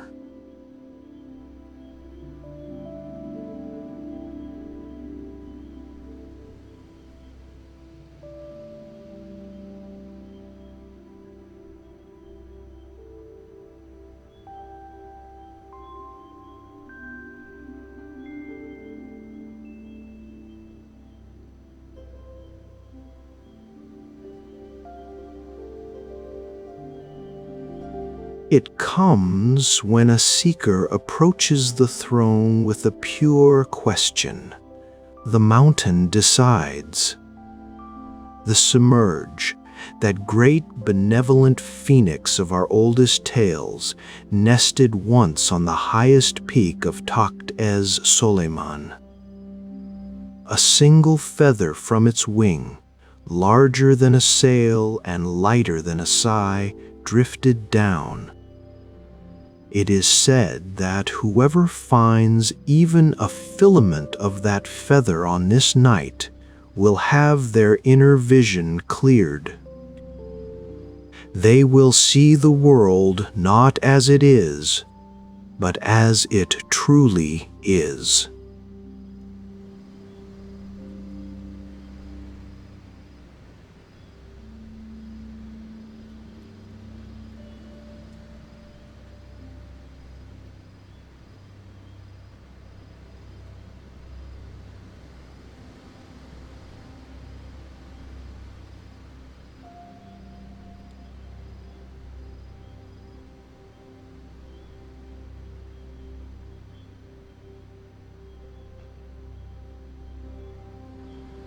He produced a worn, polished brass mirror, circular and handleless. But first, we must prepare the vessel of sight. We must do as was done before Nowruz, the New Year, the mirror, polishing before the New Year. Ariana watched as he took a square of raw silk and a small clay jar of a fine rose-scented powder. He sprinkled the powder on the mirror and began to polish with slow concentric circles. "We polish the mirror to reflect the soul, not the face," he explained. Solomon's ring, the seal of Soleyman, gave him power. But his mirror, a disk of pure, polished obsidian given to him by the Queen of Sheba, gave him wisdom. It showed not his reflection, but the truth of any situation, any heart. In our homes, before the new year, we polish all mirrors to invite clarity and light. Here, we polish this one to invite the vision of the Simurgh.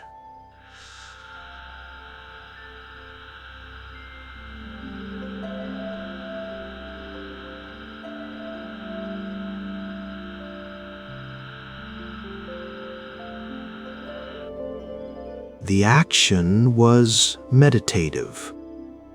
The repetitive motion, stripping away the academic urgency of her quest, replacing it with a quiet, anticipatory reverence. This was another thread of living tradition, a domestic ritual elevated to a spiritual preparation.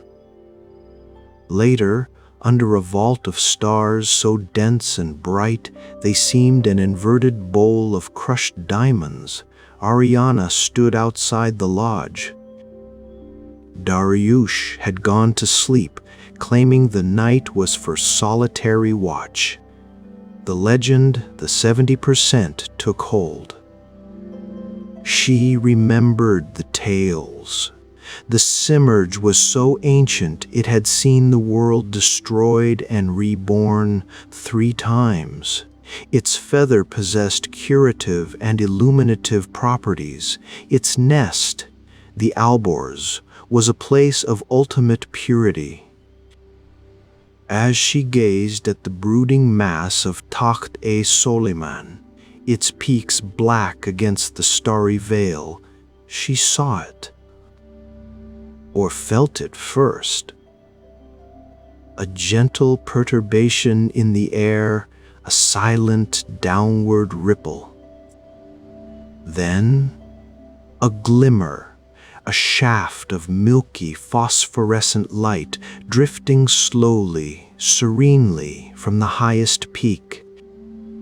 It spiraled down on an unfelt breeze, a plume of ethereal down the size of a man. The snight of the Simurgh's feather was not a metaphor. It was happening. It landed soundlessly on a rocky outcrop 50 paces away. She approached, heart, a drum in her throat. The feather was not solid. It was a condensation of moonlight and myth, semi-transparent, pulsing with a soft internal radiance. She reached out, not to grab, but to touch. As her fingers passed through the shimmering form, a cool, electric clarity shot through her.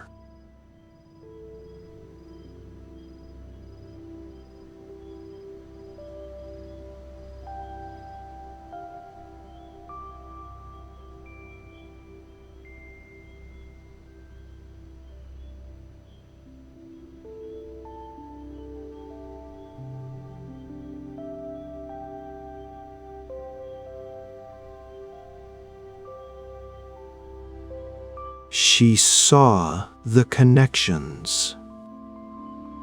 The path up the mountain was not just a geologic feature.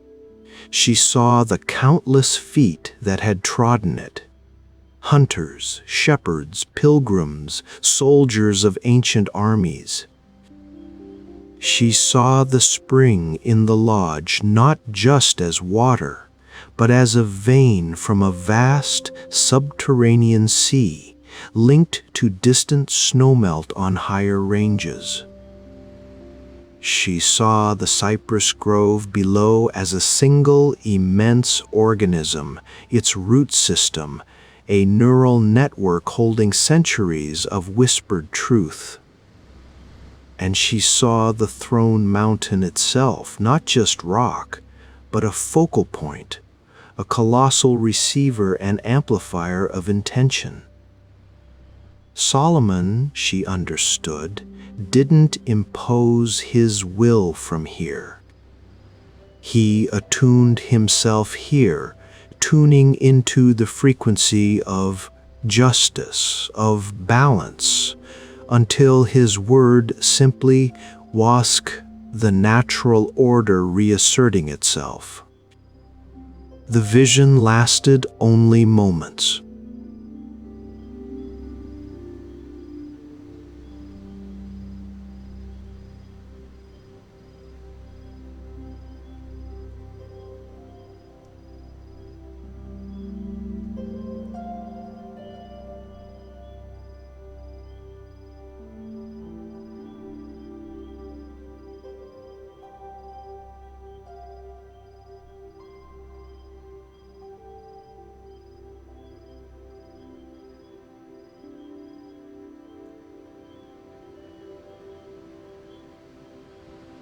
The climb tomorrow was not an expedition.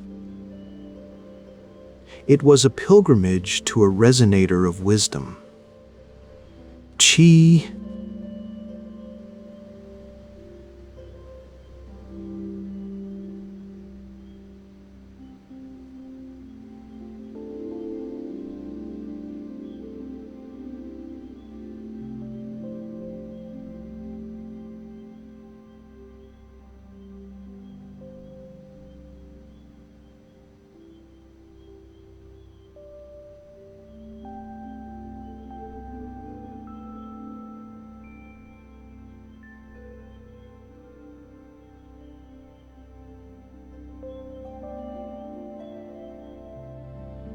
The path was a scar on the mountain's face, a switchback trail of loose scree and stubborn, thorny brush that clutched at their clothes.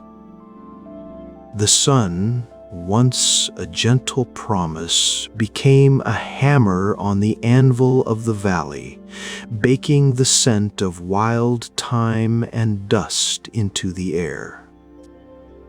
Ariana's academic focus had been utterly transmuted by the night's vision. She now moved with a purposeful patience, seeing the history in every strata of rock, feeling the legacy in the worn steps of the trail.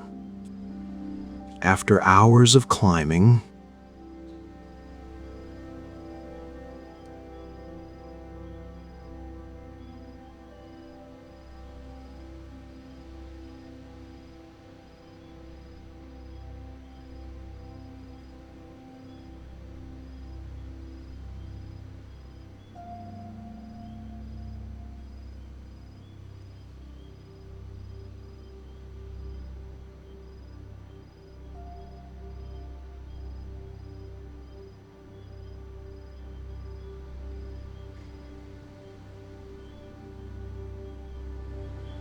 it was a breathtaking, heartbreaking piece of masonry.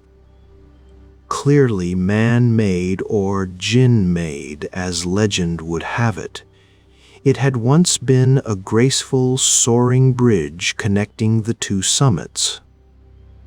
Now, only the first third remained, a curved spine of massive, fitted stones jutting out into nothingness before ending in a jagged fracture.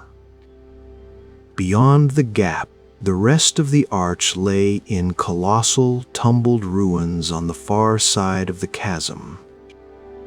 The void between was dizzying, a gash of empty air through which a fierce, constant wind now sang a mournful dirge. Dariush stopped, his expression grave. He unslung a small water skin and took a long drink before offering it to Ariana.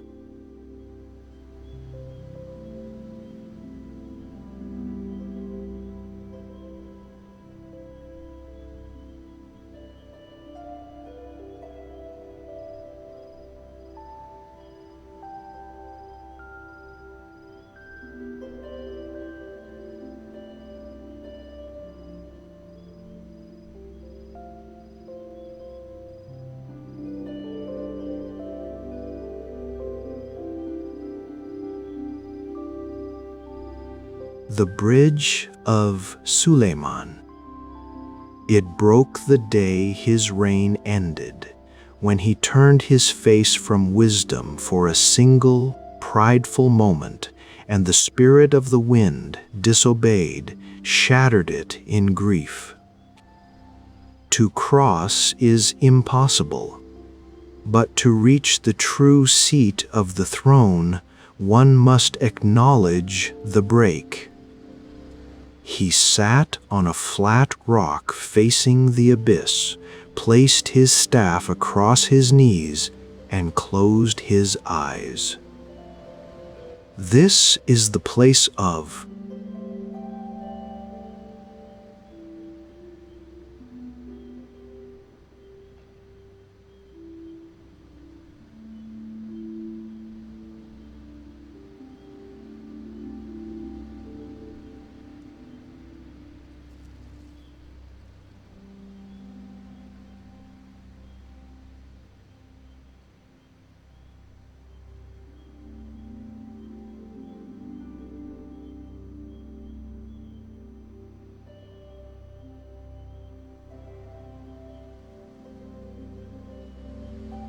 They are the 40 questions Solomon asked the universe, and the 40 echoes that returned to him. They are about balance, loss, and the humility that must follow power. I will recite them. You must listen not with your historian's ear, but with the ear the submerge's feather opened. And he began. His voice changed, becoming deeper, rhythmic, resonant with the wind rather than fighting it. The couplets were in an archaic Persian, their meaning sometimes clear, sometimes elusive as poetry. One asked, "O wind, who masters thee?" It answered, "He who sets me free."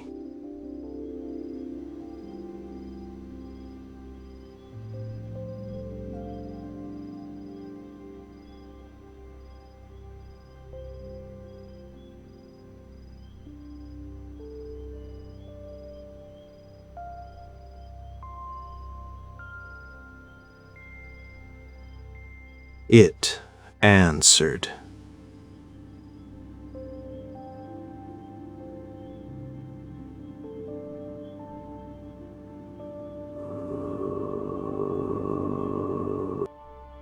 "O cypress, keeper of the sigh, when does a whispered judgment die?"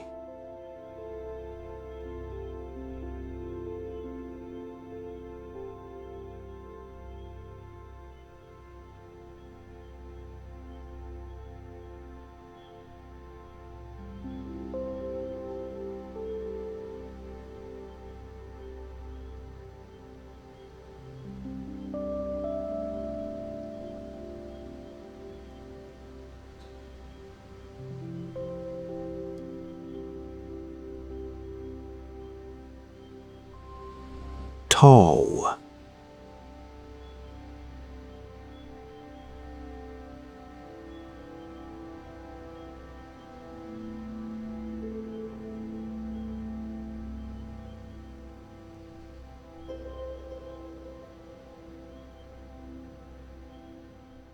On he went, through couplets of water seeking its level, of the ant's purpose in the colony, of the weight of a crown versus the weight of a crown versus the weight of a single unjust tear.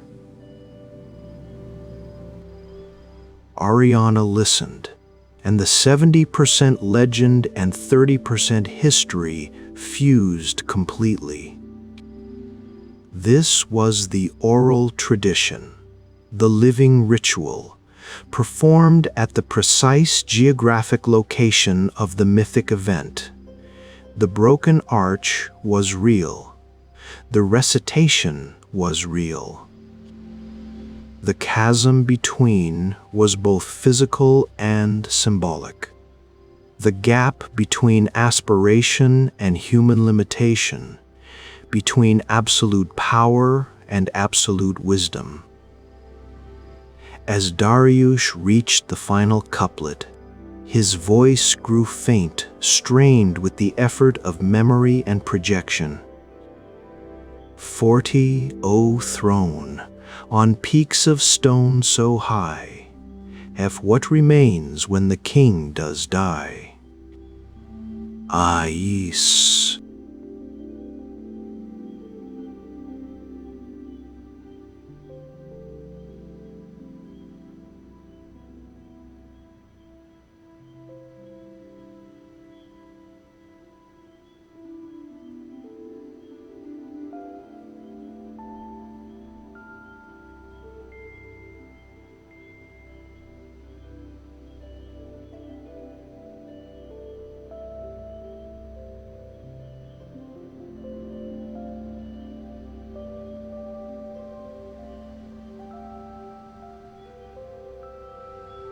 As the last syllable faded into the wind's moan, something shifted. The light seemed to concentrate, not on the intact stump of the arch, but on the fallen stones across the chasm. Ariana, her perception still heightened from the feather's touch, saw a pattern in the ruin. The tumbled blocks were not random.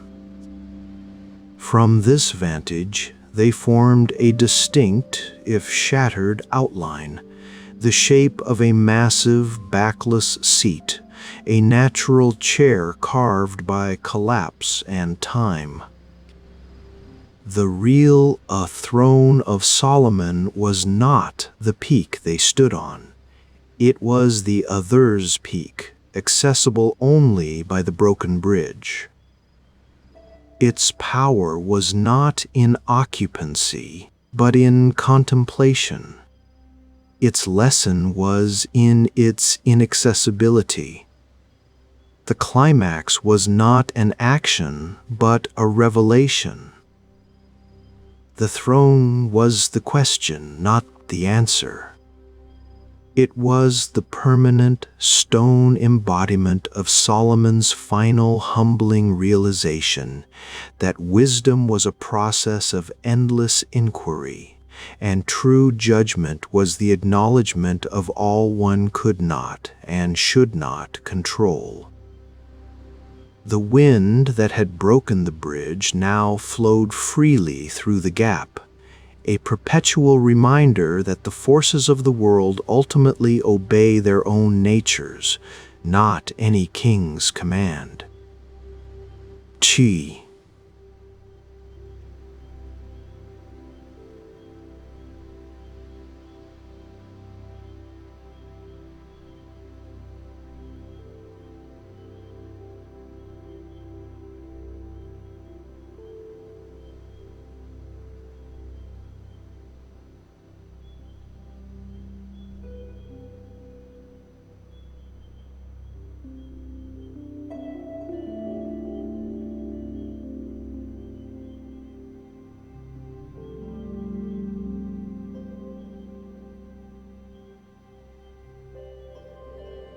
The descent was silent, but the silence between Ariana and Dariush was no longer empty.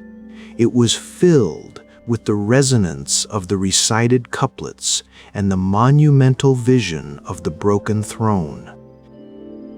Back at the cypress grove 2 days later, the whispers felt different to Ariana. Before, they were a historical curiosity, a folkloric artifact.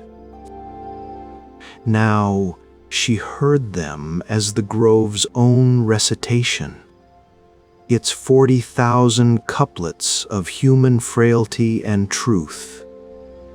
She sat with Dariush one last time at the edge of the trees, sharing a simple meal of flatbread and white cheese.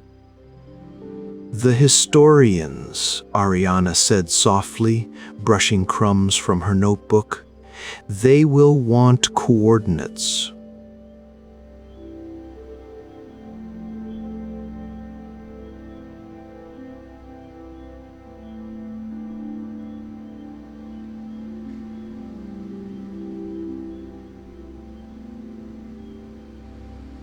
Dariush nodded, peeling an apple with a small, sharp knife. "And you will give them."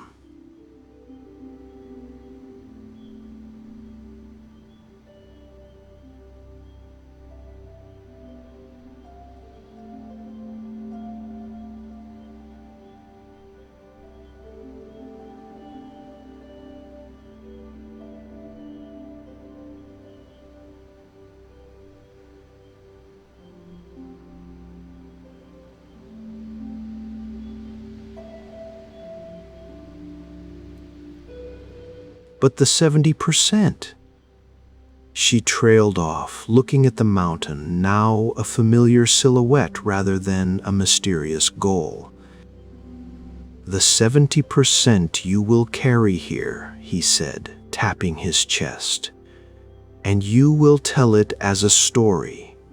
For the story is the true throne. It is what we sit upon to view our world. Solomon's power is gone. His kingdom is dust. But the story of his justice, his capacity to listen, his final humility before the wind, that is the feather that still floats down. It clears the vision for anyone who wishes to see. Ariana understood.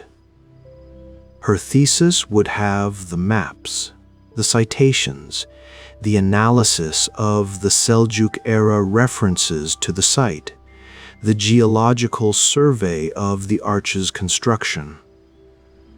But her heart would carry the rest, the chill of the whispering grove, the cosmic shimmer of the submerged feather, the crushing weight and liberating lesson of the broken arch, and the ancient rhythmic voice reciting the 40 questions into the void.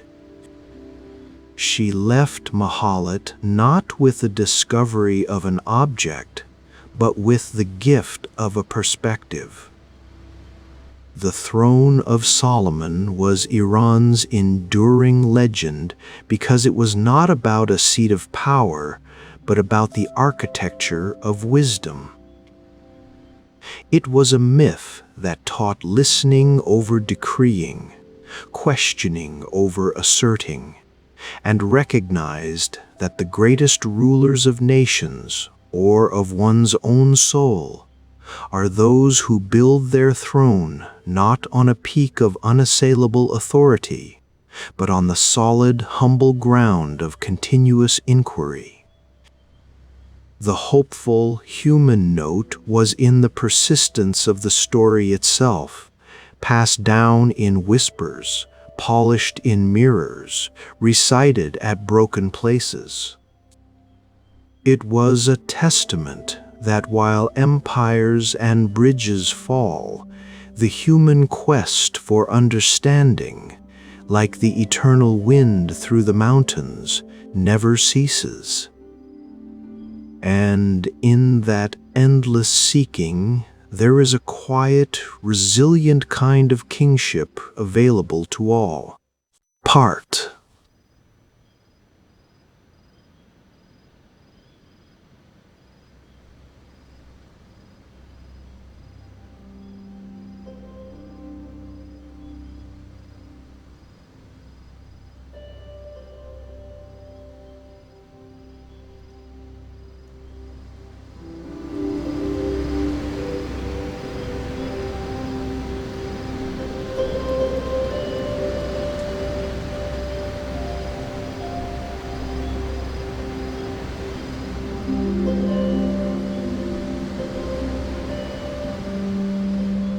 It is a subtle shift, a cooling that has nothing to do with altitude, a stillness that muffles the chatter of the world. The road from Mutsu City, having wound through the gentle, pine-clad hills of the Shimokita Peninsula, begins to narrow and steepen. The verdant green of northern Honshu starts to thin, replaced by a landscape that seems exhausted, ashen.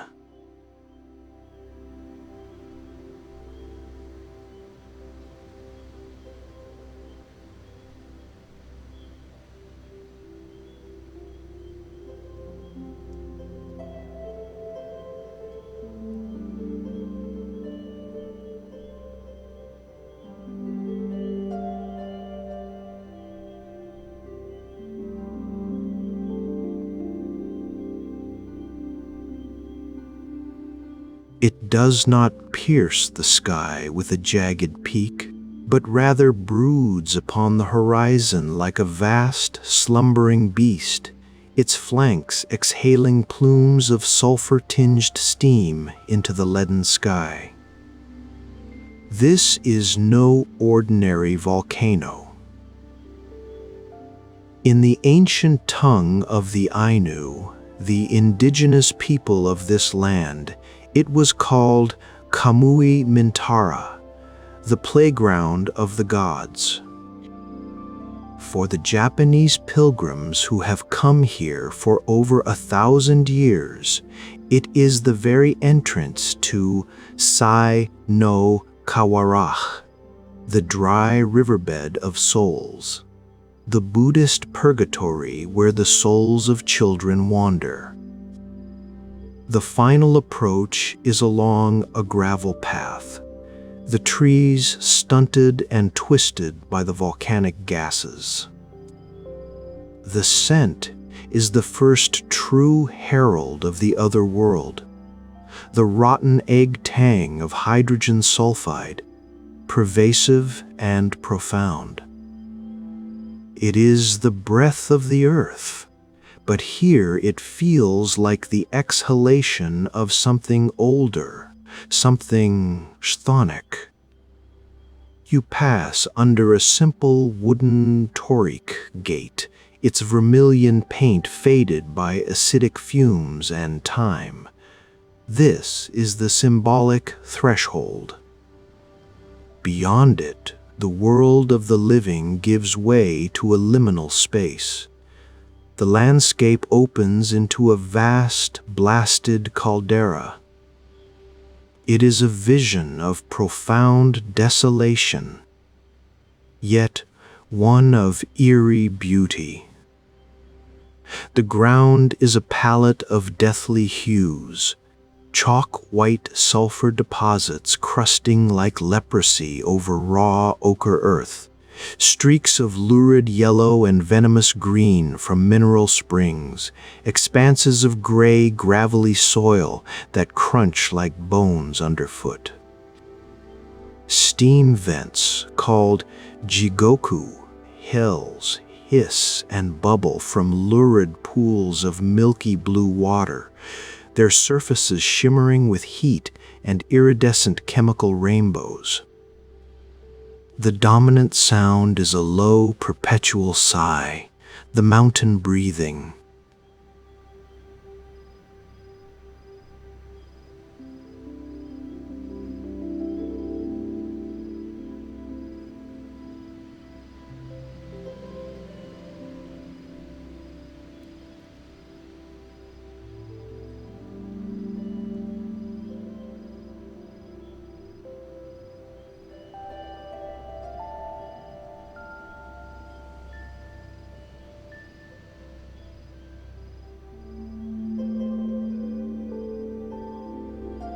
They are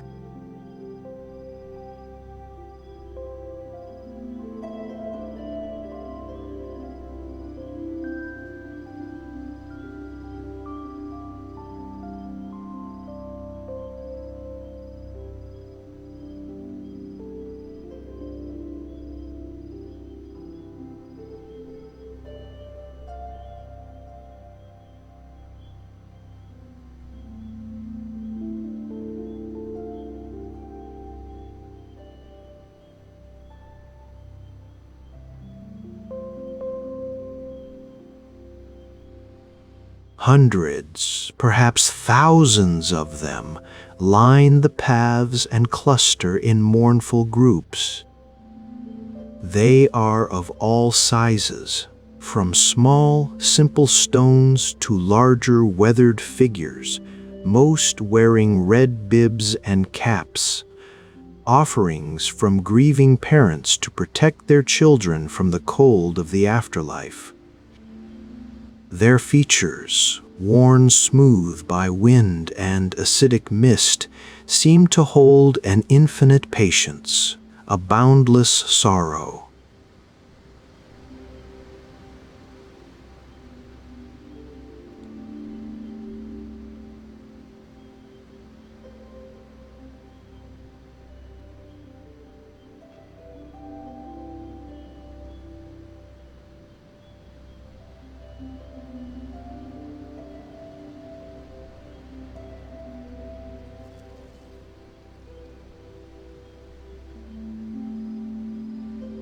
You do not walk it. You are absorbed by it.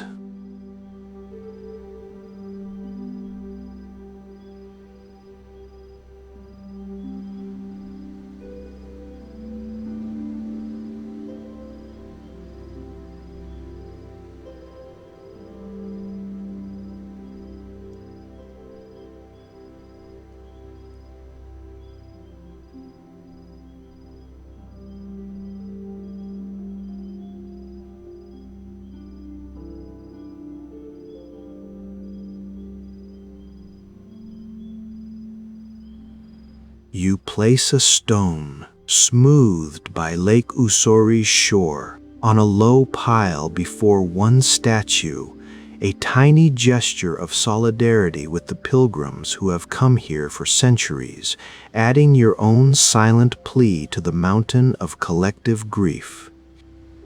This is the geography of myth made manifest. Historically, Ozorezan was discovered as a sacred site in 862 AD by the legendary monk Enin, who, guided in a dream, recognized its hellscape as a perfect mirror of Buddhist descriptions of the afterlife. But the Ainu knew its power millennia before. They heard the whispers in the steam, saw the spirits in the swirling mists. The mountain was never conquered, only approached. The Tendai sect Buddhist temple, Bodaiji, was founded here as a gateway temple, not to worship the mountain, but to administer to the dead who congregate at its foot. To walk into Ozorezan is to voluntarily step into a map of the collective unconscious, where geology and theology are one and the same. The dread is not of something that will harm you, but of the profound, beautiful sadness of the world you have entered.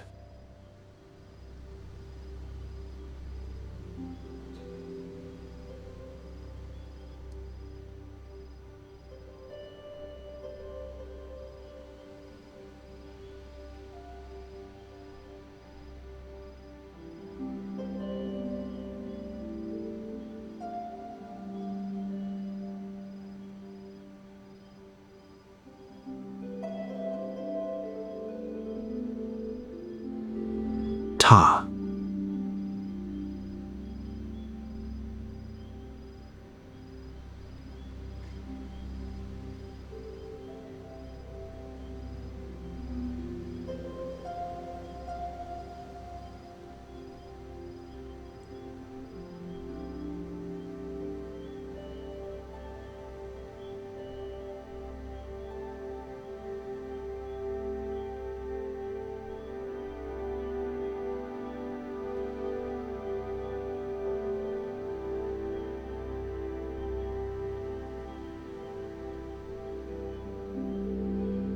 You follow a winding path through the Jizo, the hiss of the Jigoku fading into a deeper, more absorbent silence, until you reach the shores of Lake Usori. It is a vast circular mirror held in the caldera's palm, its waters a opaque, milky gray blue, reflecting the brooding sky and plumes of steam with a perfect, ghostly fidelity. No birds call here. No fish break its surface. It is profoundly, unnervingly still. This lake is said to be connected to the underworld ocean, and on its far shore lies the symbolic entrance to Sai no Kawara. And there, cutting a pale, stony scar through the gray earth between the lake and the hells, is the Sanzu no Kawa, the river of three crossings. In Buddhist tradition, this is the river the dead must cross 7 days after death, its ferocity determined by their karma. Here at Ozorezan, it is not a flowing river of water, but a wide, dry gully of white stones, a riverbed waiting for a flood that never comes. It is littered with small, stacked stone towers, Titsujizuka, built by pilgrims to ease the passage of souls, and with countless offerings, pebbles, worn coins, tiny pinwheels that spin with a brittle, lonely sound in the sulfuric breeze. You approach the river's edge, the gravel crunching loudly in the silence. This is where the rituals of passage are performed. First, you take from your pocket the 6 Rokusan's coins, old-style copper coins with a square hole in the center. In life, these would be placed in the coffin to pay the ferryman, Kawa no Oji-san, for passage across the Sanzu. Here, you kneel and place them carefully on a flat stone at the river's edge, a symbolic payment for your own eventual crossing or for that of a loved one. The metal looks alien against the pale earth. Next comes the cloth.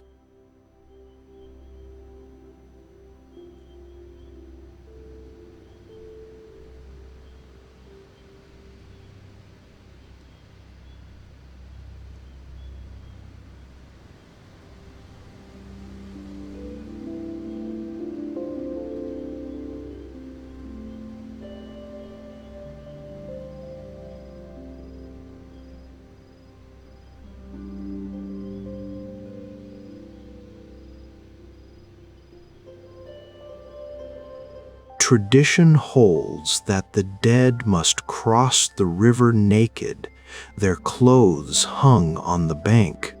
The weight of their sins determines how deep they sink. By leaving this cloth, you offer a garment to a soul in need, a gesture of selfless compassion that lightens their burden. You drape it over a low, twisted branch of a lifeless shrub where it flutters like a captured ghost. The act feels ancient, a direct line to a primal understanding of vulnerability and charity.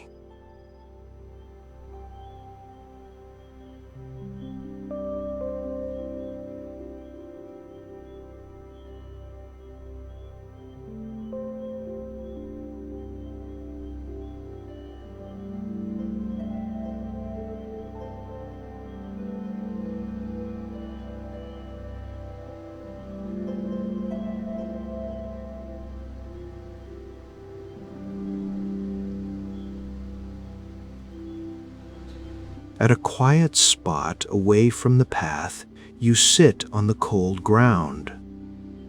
From a small pouch, you take a pinch of pure sea salt and a pinch of gray ash collected from the rim of a ijigoku. You mix them in your palm.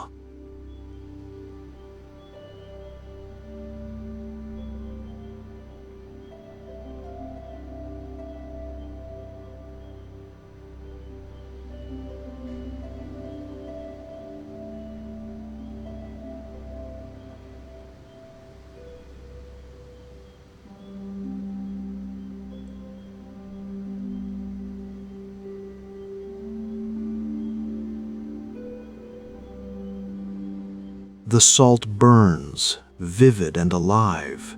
The ash is dry, gritty, final. This is the food of the dead, tasteless, sustaining nothing. To eat it is an act of memento mori, a communion with those who have passed. It is not a meal of sustenance, but of empathy, a bitter sacrament that ties your living body to the realm of shades. The taste lingers, a stark mineral reminder of your own mortality as you look out over the dry river where souls in the stories are said to wander, building feudal stone towers to gain merit under the watchful eyes of the Jizo, who hides them from demons in his sleeves. The history here is a tapestry of folk belief and monastic practice. The rituals at the Sanzu no Kawa are not formal temple liturgy, but Minzoku Shinko folk religion that blossomed in this potent place. They represent the people's own interface with the divine, a hands-on theology of compassion. For centuries, parents who lost children would come here to perform these acts, speaking to their little ones as if they were just on the other side of the thin, steamy air. The mountain does not judge. It simply provides the stage. The coins, the cloth, the salt and ash.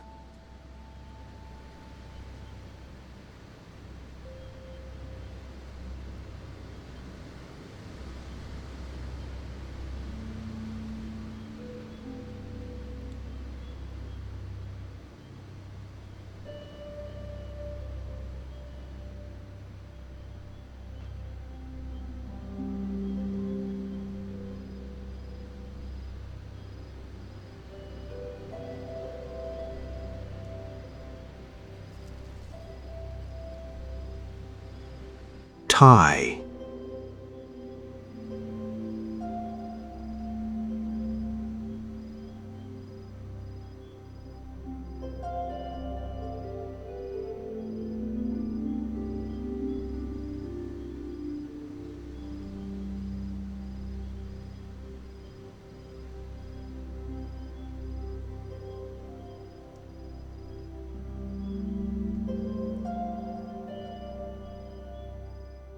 Lispers thicken.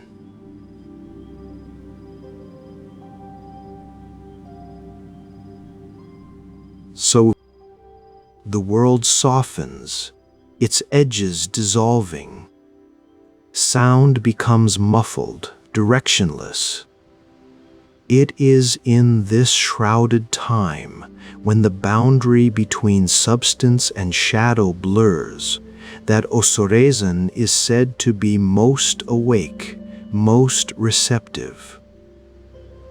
You make your way to a designated spot on the northern shore of Lake Usori, a place of flat rocks overlooking the opaque water. This is the site of Kikiyosek, the listening.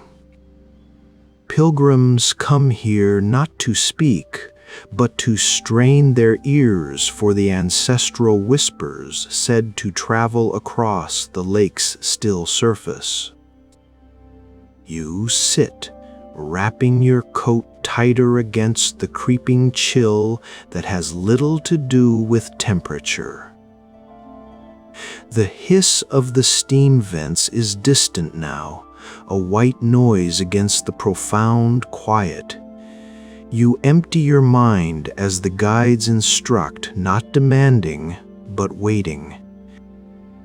At first, there is only the pulse of your own blood in your ears.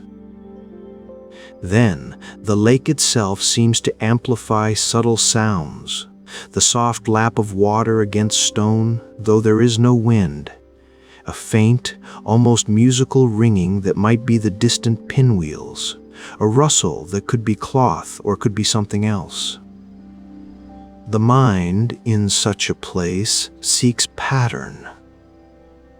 It is easy to imagine these amalgamated sounds forming words, fragments of speech in a language just beyond comprehension.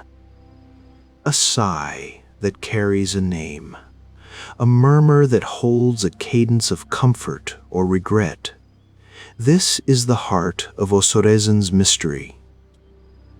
The Itako, the blind female spirit mediums who have been the mountain's oracles for centuries, would sit in trances here, their voices becoming conduits for these very whispers, relaying messages from the Horokek, the blessed dead, to the grieving living. You are not an Itako.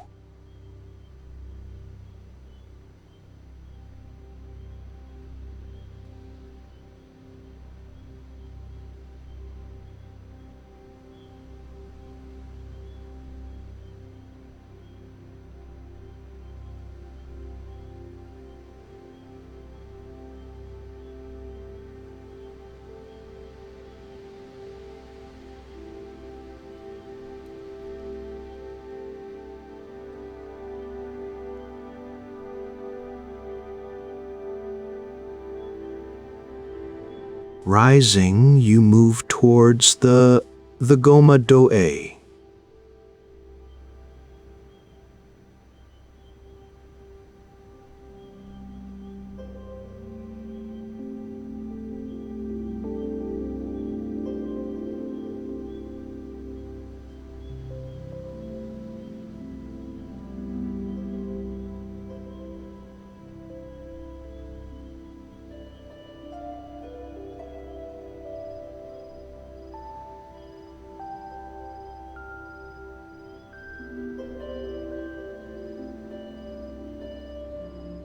Nearby, in a protected grove of stunted pines, stands a single ancient cherry tree, the Ozorezan. It is not beautiful in the conventional sense. Its trunk is gnarled and blackened by the harsh environment, its branches twisting in agonized shapes. Yet, it lives. And it is here that the final ritual of supplication takes place. From your bag, you take a gofush, a thin strip of white paper inscribed not with a wish for yourself, but with a prayer for the peaceful rest of someone who has passed, or for the lost children of Saino Kawara. You could write a name, a simple message, "Be at peace."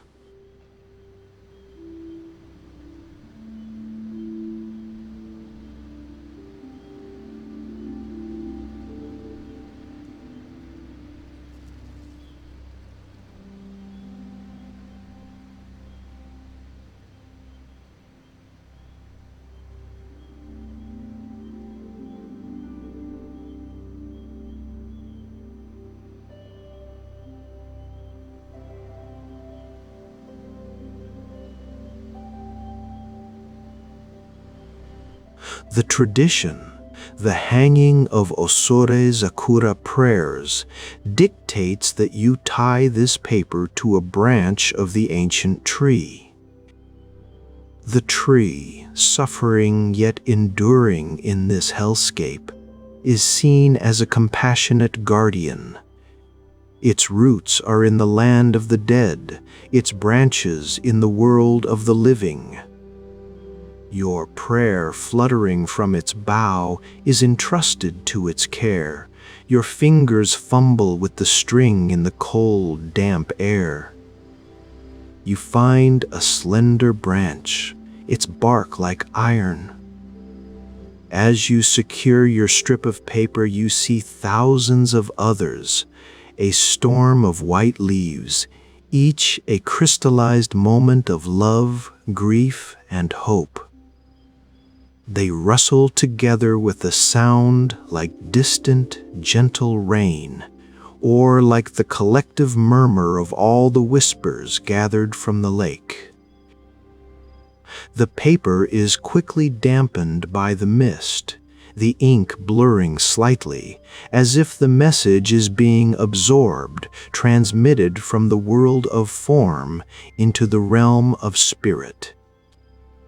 You step back, your simple prayer now part of the mountain's ecosystem, a fragile, human-made blossom on the eternal twisted tree. Historically, the Itako tradition, now fading, was the social and spiritual engine of Ozorezan. These women, often blind from childhood, underwent severe training to become bridges between worlds. Their rituals during the mountain's great festivals were not spectacle, but vital service. The listening and the prayer trees represent the democratization of that connection. When you sit by Lake Usori, you walk in the footsteps of those who sought the Sitako's wisdom. When you tie your prayer, You participate in a lineage of solace that stretches back to Ennin's first vision. The mountain provides the theater. Humanity brings the poetry of its unending heartache and hope. T.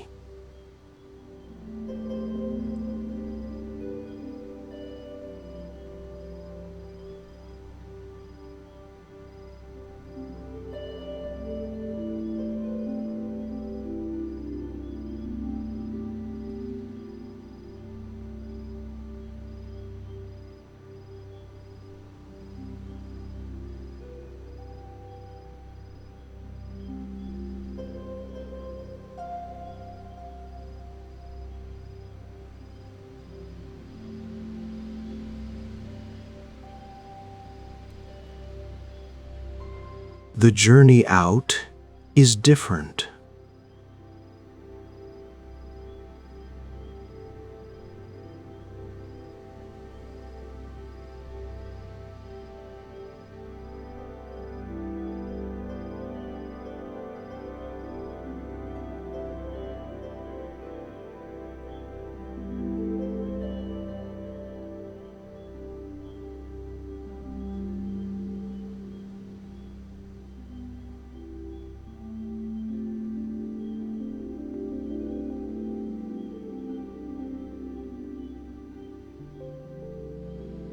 The hissing jigoku are no longer menacing.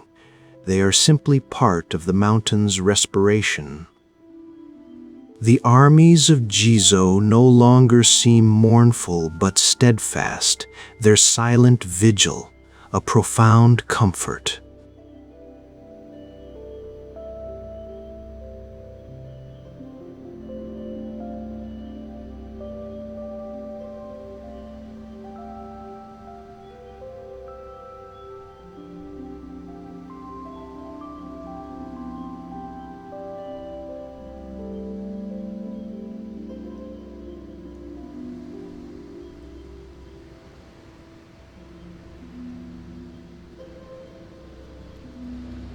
You pause at the Toriak gate, looking back into the gathering gloom of the caldera. The plumes of steam are tinged with the last gray light, rising like silent ascending spirits. You pass under the gate, and the weight of the place, that immense, sorrowful gravity begins to subtly lift, not vanishing, but receding like a tide. The physical return is marked by a gradual reintroduction of the sensory world you left behind. The rotten egg scent of sulfur fades, replaced by the clean, damp smell of pine forest. The crushing silence is broken, first by the tentative call of a bird, then by the whisper of wind in full-leaved trees. Your own breathing seems louder. The world regains its color, its noise, its mundane life.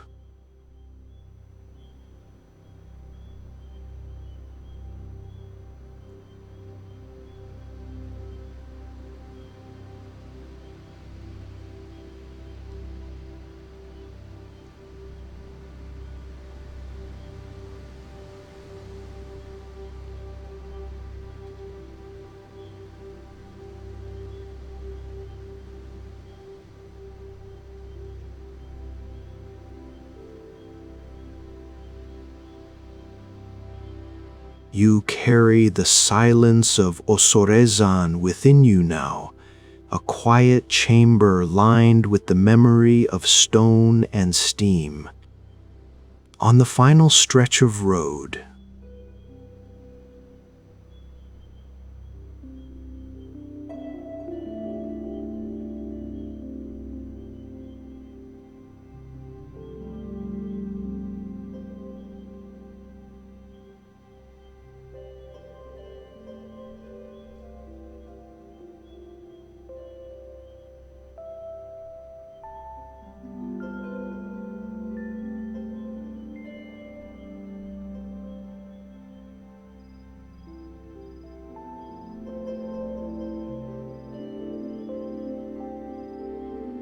the warmth of the small room, the steam from the noodle bowl so different from the hell steam, the chatter of other travelers.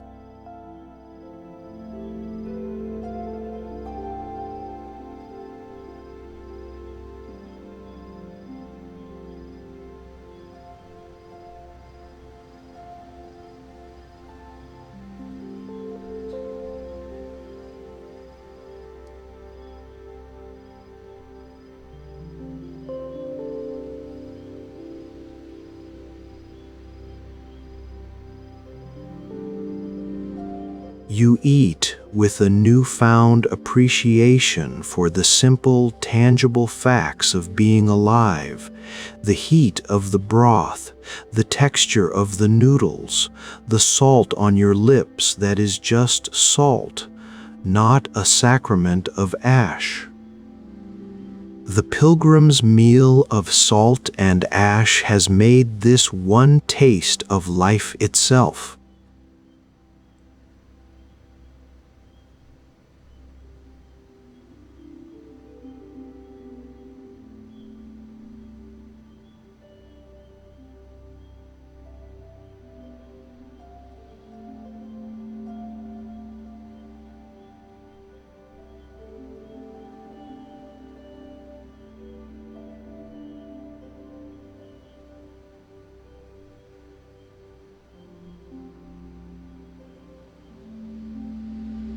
Ozorezan does not offer answers.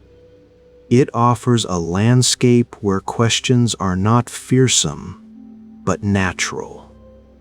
It gives physical form to the abstract architecture of loss.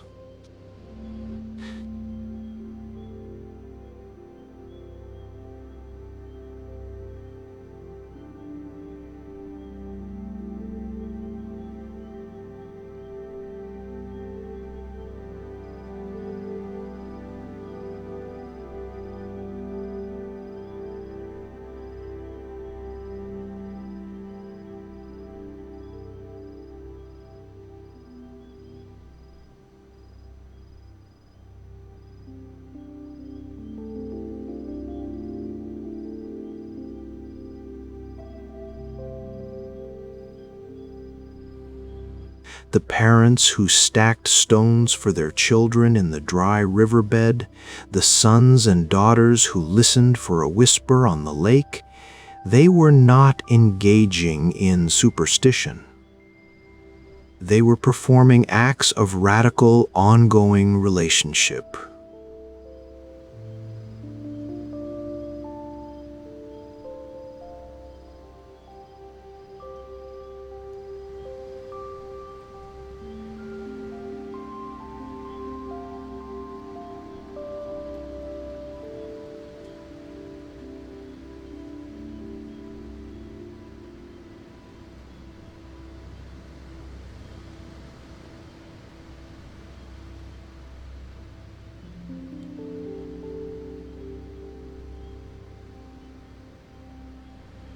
The hopeful human note is not that an afterlife is proven, but that the human heart insists on building bridges to one.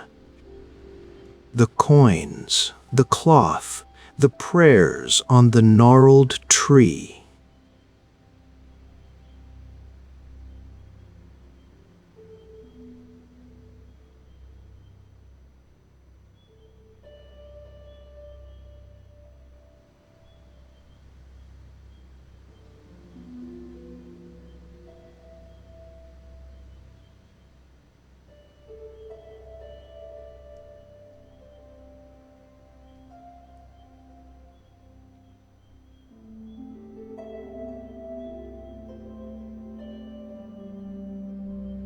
Ozorezan, in all its sublime desolation, is a monument to this stubborn, beautiful insistence. It is a place where grief is allowed, its full, terrible geography, and in that allowance is somehow softened, shared, and sanctified. You came to a mountain of dread and found, At its core, a sanctuary for the soul's deepest aches. You walked in a vision of the afterworld and returned more firmly, more gratefully, planted in this one.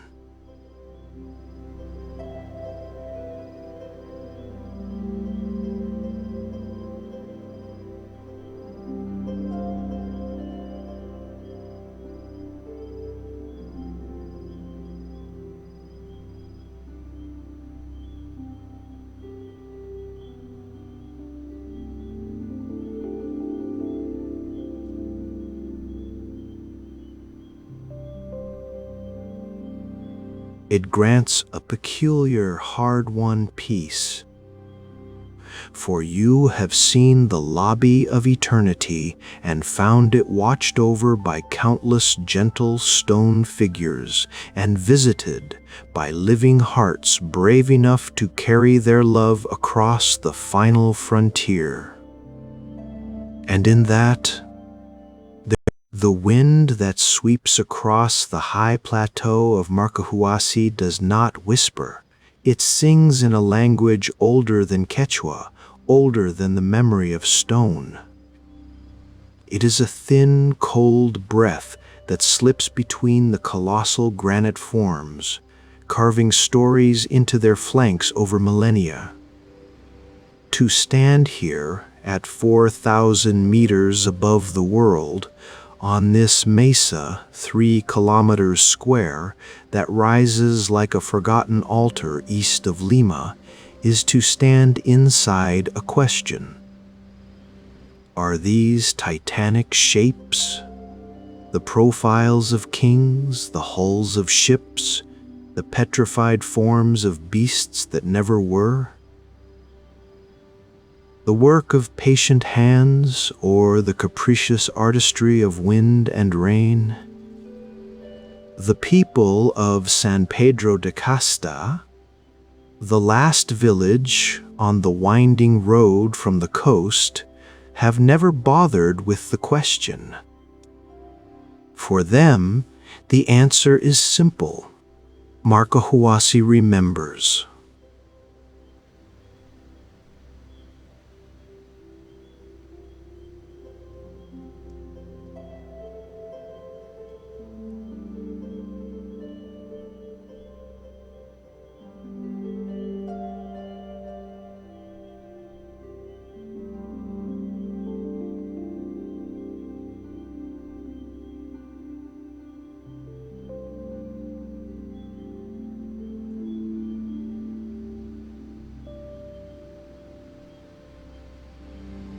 They call it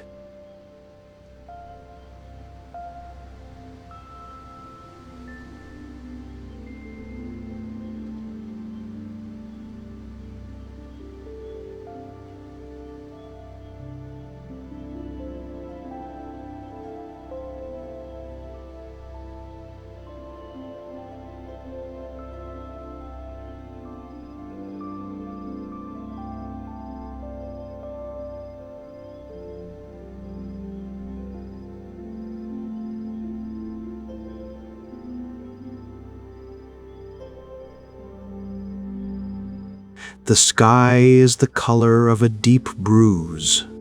The stones are slabs of shadow.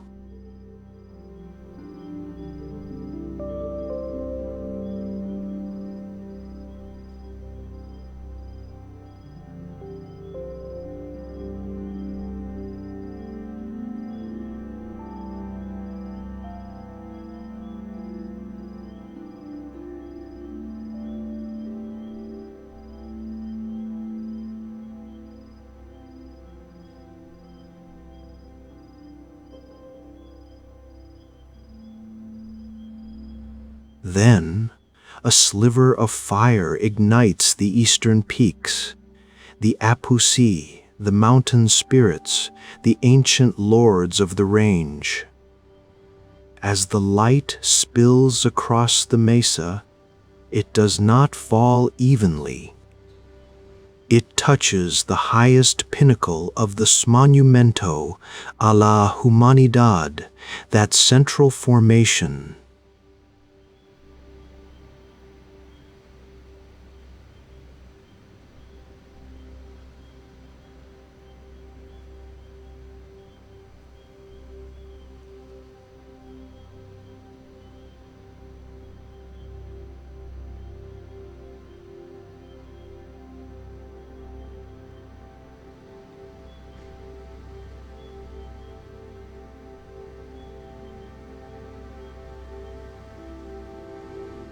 And in that moment, as gold floods gray stone, those who have spent the night wrapped in alpaca blankets, their breath fogging the air, swear they can hear it. It is not a sound for the ears, Jose would tell you. Jose, a herder from San Pedro, has come to the mesa since he was a boy, guiding his father's sheep to the scant pastures at its feet.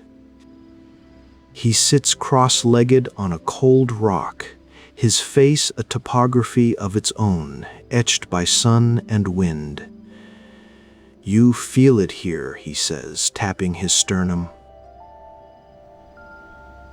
A vibration, like the string of a charango plucked deep inside the earth. The apis of Marcahuasi, of Hatun Rumi, they are greeting the sun, talking to the apisu of Ticlio and Pariacaca across the valleys. They are sharing the news of the night.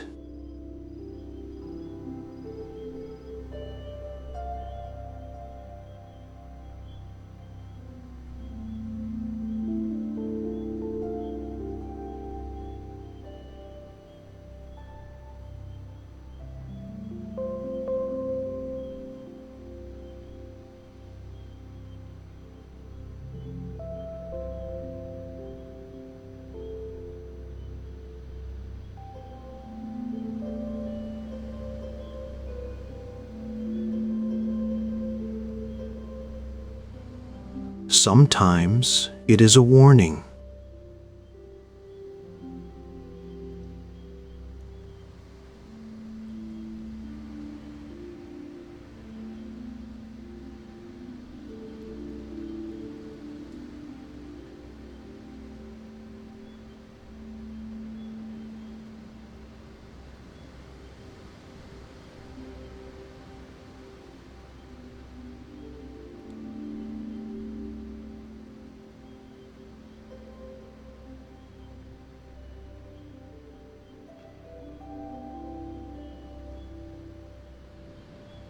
The second truth is written in the offerings left at the foot of the Jara del Inca, the Inca's face.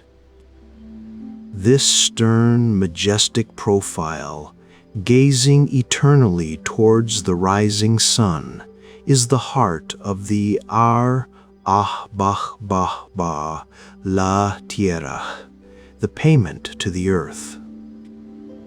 It is not a ceremony locked to a calendar, but a continual conversation. A traveler from Lima, overwhelmed by the silence, might leave a coin. A student from the university might leave a written prayer. But the people of the land, they know what Pachamama, the Earth Mother, desires. We watch Doña Agustina, her back bent like a weathered sapling, climb the familiar path. In a small cloth she carries coca leaves, 3 perfect whole leaves placed just so, their stems pointing to the apucis. A handful of quinoa grains, a pinch of lipta, the alkaline ash to activate the coca, and a few drops of chicha de jora, the fermented corn beer. She kneels, not on the ground, but on her uncunyah, her woven cloth. With a soft, murmuring prayer in Quechua, she offers the leaves to the stone face, blowing gently upon them. She places the quinoa in a tiny cleft in the rock, sprinkles the clipta, and flicks the kichak into the air. "Pachamama, kusiska kachun," she murmurs. "Mother Earth, may you be happy."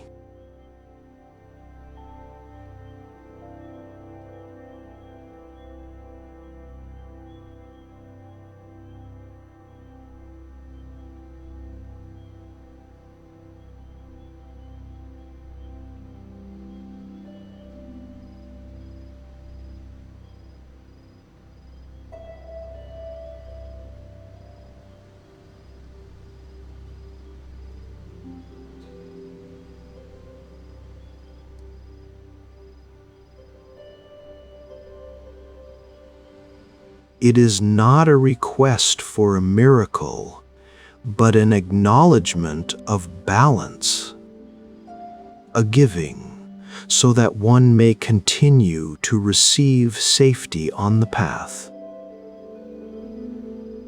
Health for her grandchildren, rain for the fields in the valley far below. The stone accepts her offering in its immense, silent stillness. The transaction is complete. The land is fed. The history of this place is as layered as the sedimentary rock that underlies its granite skin. Long before the Inca road system stitched the empire together, this mesa was known. Archaeologists, when they brave the altitude, point to scattered lithic flakes, remnants of stone tools, and suggest hunter-gatherers used this place as a lookout, a temporary camp perhaps 10,000 years ago.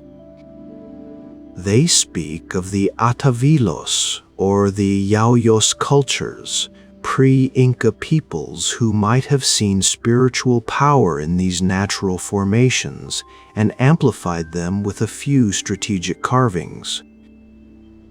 Then came the Incas, the great integrators. They saw the Ex Cara del Incas and knew it for a sign. This was Ahuaca, a sacred place of immense power, a natural temple that mirrored their own stonework mastery. It became an astronomical observatory, a ritual stop on the high-altitude routes connecting the coast to the Sierra. A young man from Lima, Daniel, an archaeology student, traces his fingers along a seemingly natural groove on the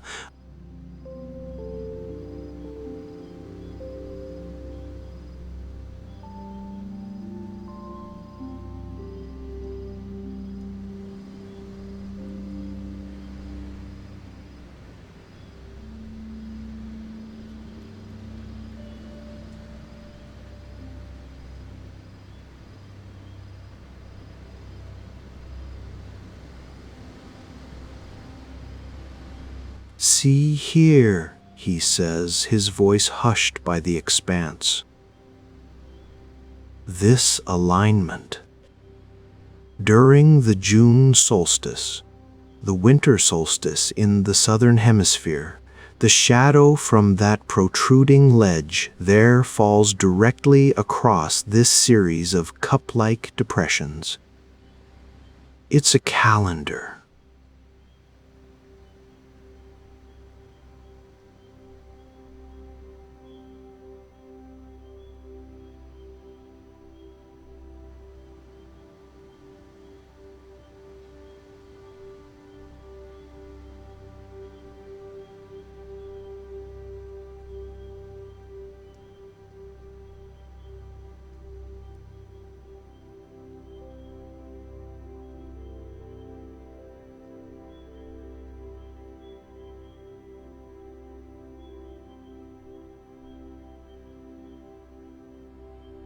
He sees the science, the ingenious practicality of a culture intimately tied to celestial cycles.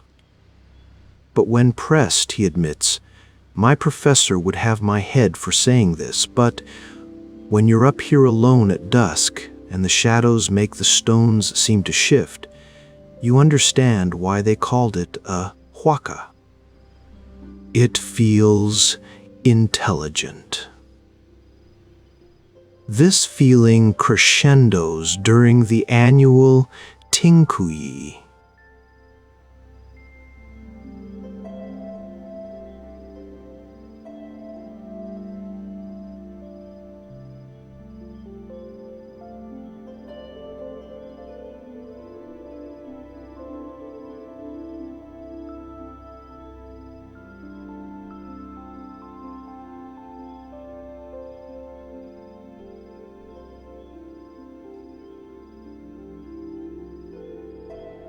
Once a year, usually as the dry season gives its first hint of yielding, the old storytellers, the yachak or knowers, from villages like San Pedro de Casta, Chosica, and even further into the heart of the Andes, make the pilgrimage to Marcahuasi. They are called the cloud gatherers, for they often arrive with the afternoon mists that boil up from the Amazon basin, shrouding the mesa in a moving, silent sea. On this day, the stone forest is not silent.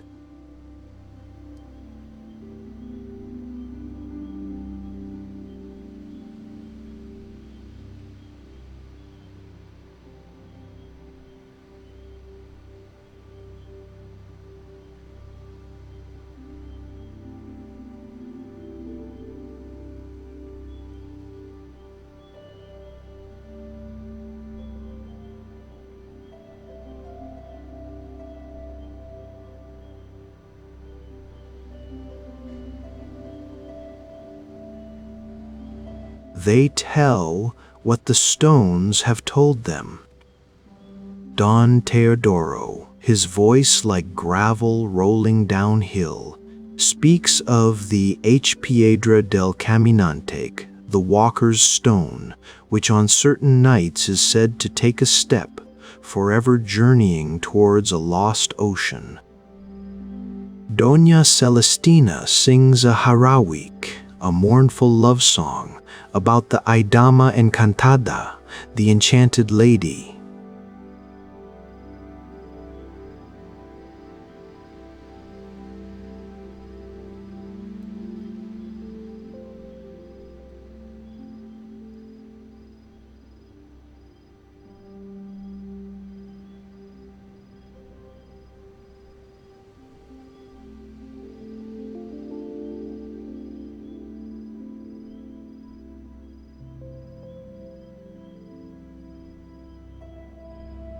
They tell of the time before time, when the Ñapa Machu, the ancient ones, walked here. These beings, neither god nor human, shaped the world in its infancy. They grew tired of the flat, unbroken pampa, and, for their amusement or perhaps out of a need for beauty, they began to sculpt. With fingers of lightning and tools of glacial ice, they coaxed faces from cliffs, thrones from outcrops, and great leaping animals from the living rock. When their work was done, they did not leave.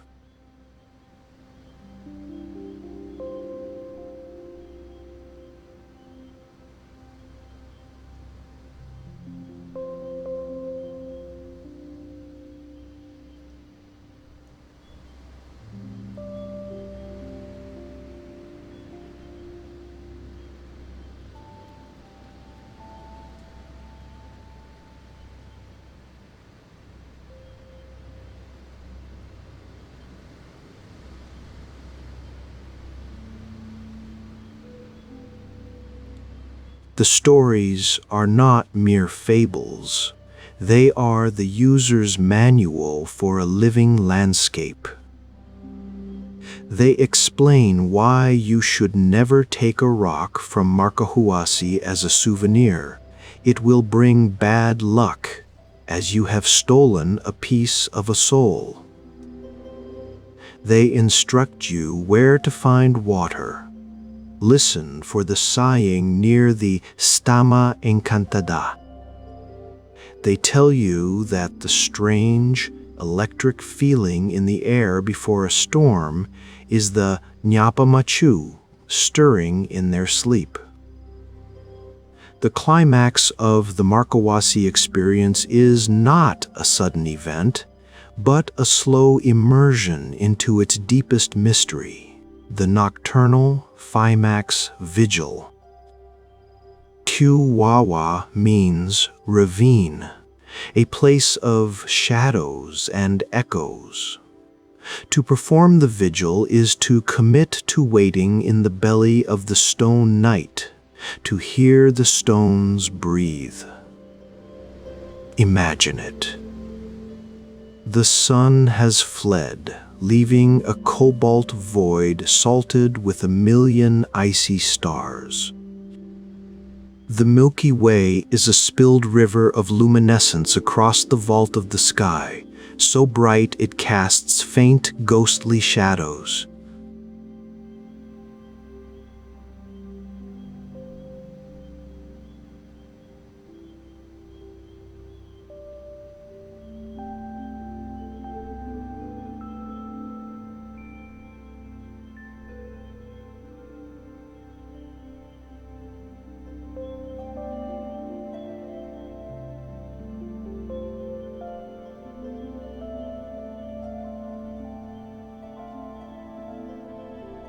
The cold is absolute, a physical presence that seeps through layers of wool and fleece, settling in the bones.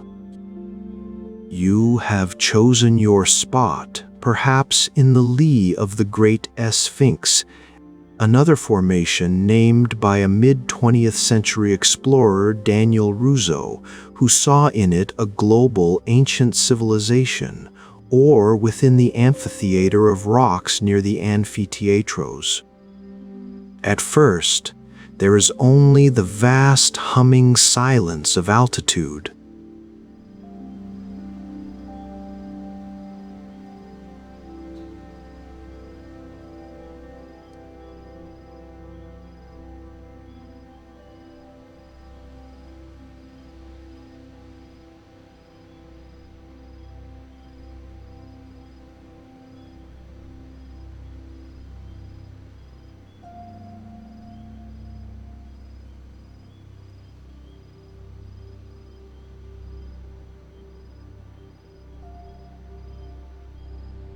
Your breath is a plume of stolen warmth. You wait.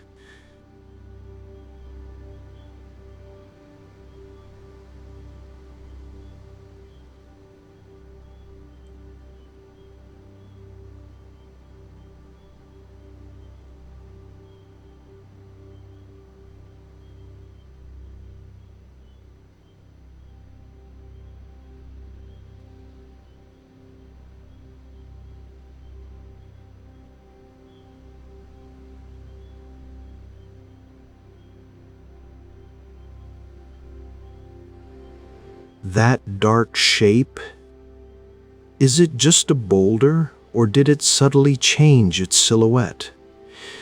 You shake your head, blaming fatigue, hypoxia. Then you hear it.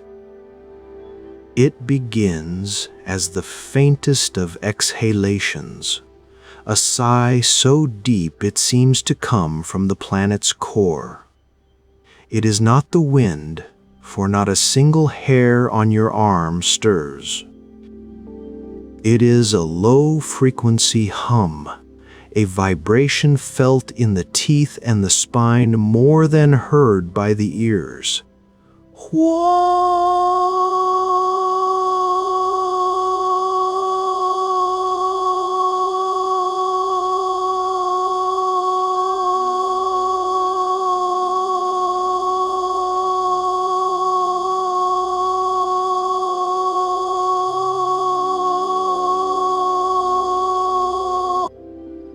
Silence, thicker than before, rushes back in.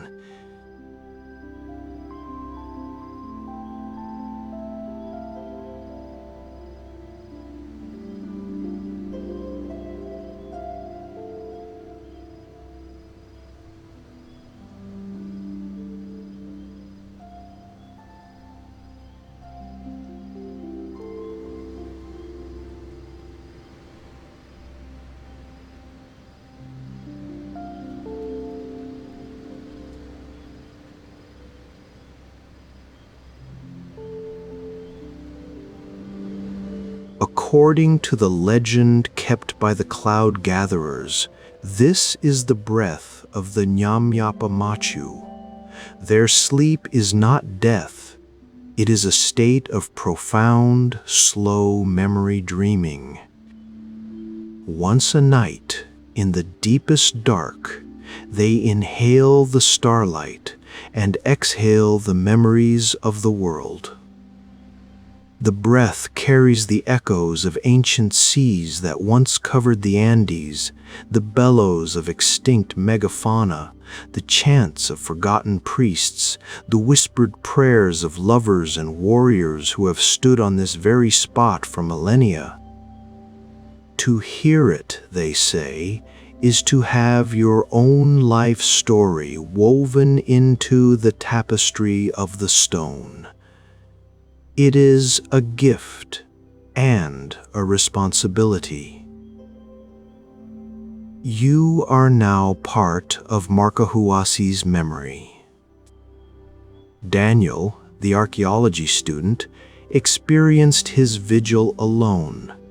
He came for data for a thesis on pre-Columbian astronomic markers. He left with something else. I heard it, he confesses later, over a cup of mate de coca in a San Pedro home. I had all my rational explanations ready. Subsonic wind channels, tectonic pressure, auditory hallucinations from hypoxia.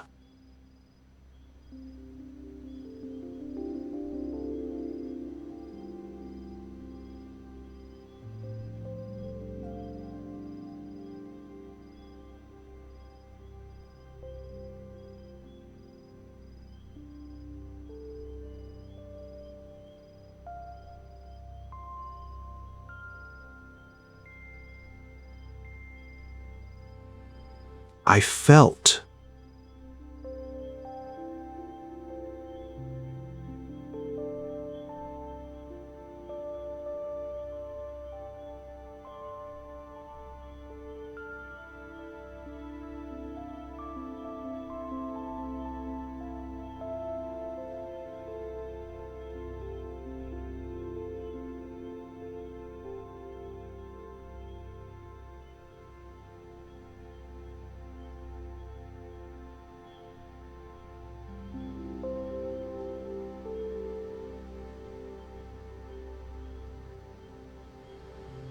I'm not just studying ruins anymore. I'm learning a language.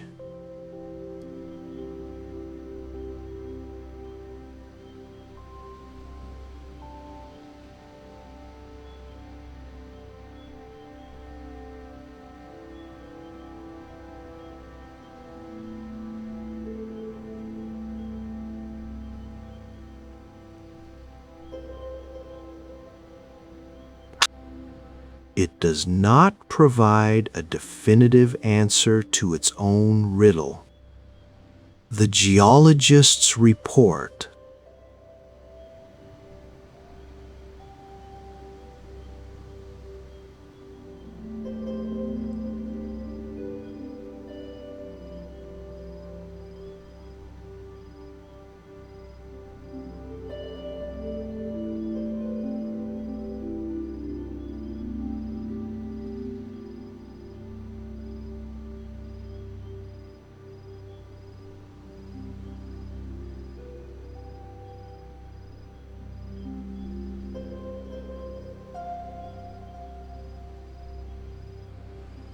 The archaeological record is fragmentary, but real.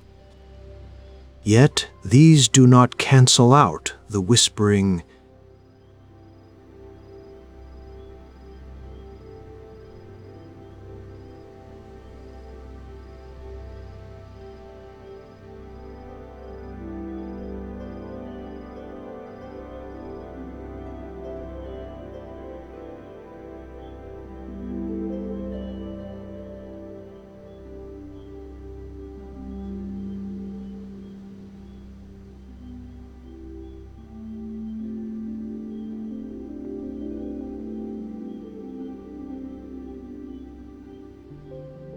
they exist in parallel, two ways of knowing the same truth. Marcahuasi is a bridge. It bridges the measurable world and the world of meaning. It connects the modern limeño, steeped in concrete and noise, to a lineage of perception that stretches back to the first human who looked upon these forms and saw not random rock, but intention. It links history to legend, showing them not as adversaries, but as two voices in the same long conversation with the land. As the first hints of dawn once again blush the eastern sky, the mesa holds its secrets close. The offerings at the Acara del Incas are slowly taken by the wind and the birds. The storytellers descend the path, their stories now part of the cloud mist that clings to the slopes. The vigil keepers emerge from the Ace-Q-Awa, their faces pale, their eyes holding a new, quiet depth. They are all slightly altered, carrying a piece of the stone silence within them.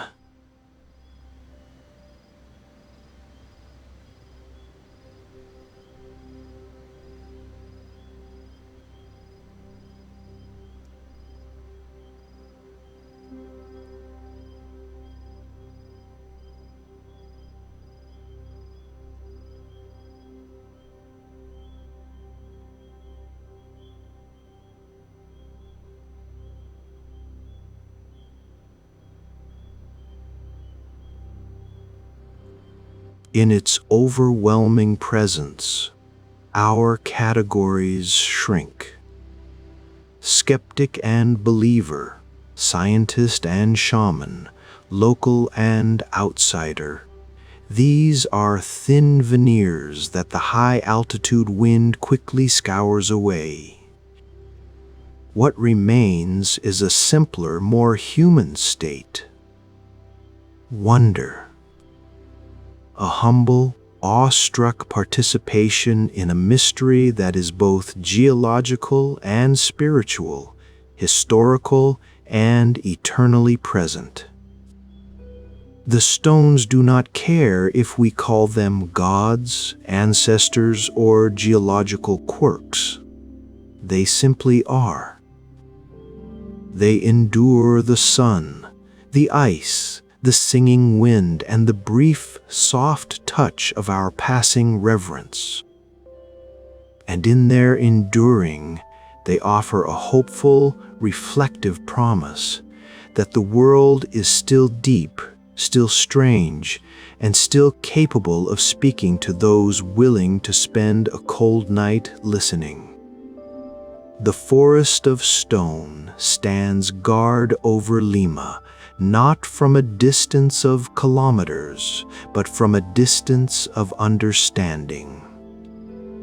It is a reminder that, beneath the frantic pulse of the modern city, the old bones of the earth are still alive, dreaming their long, slow dreams, and breathing with the stars.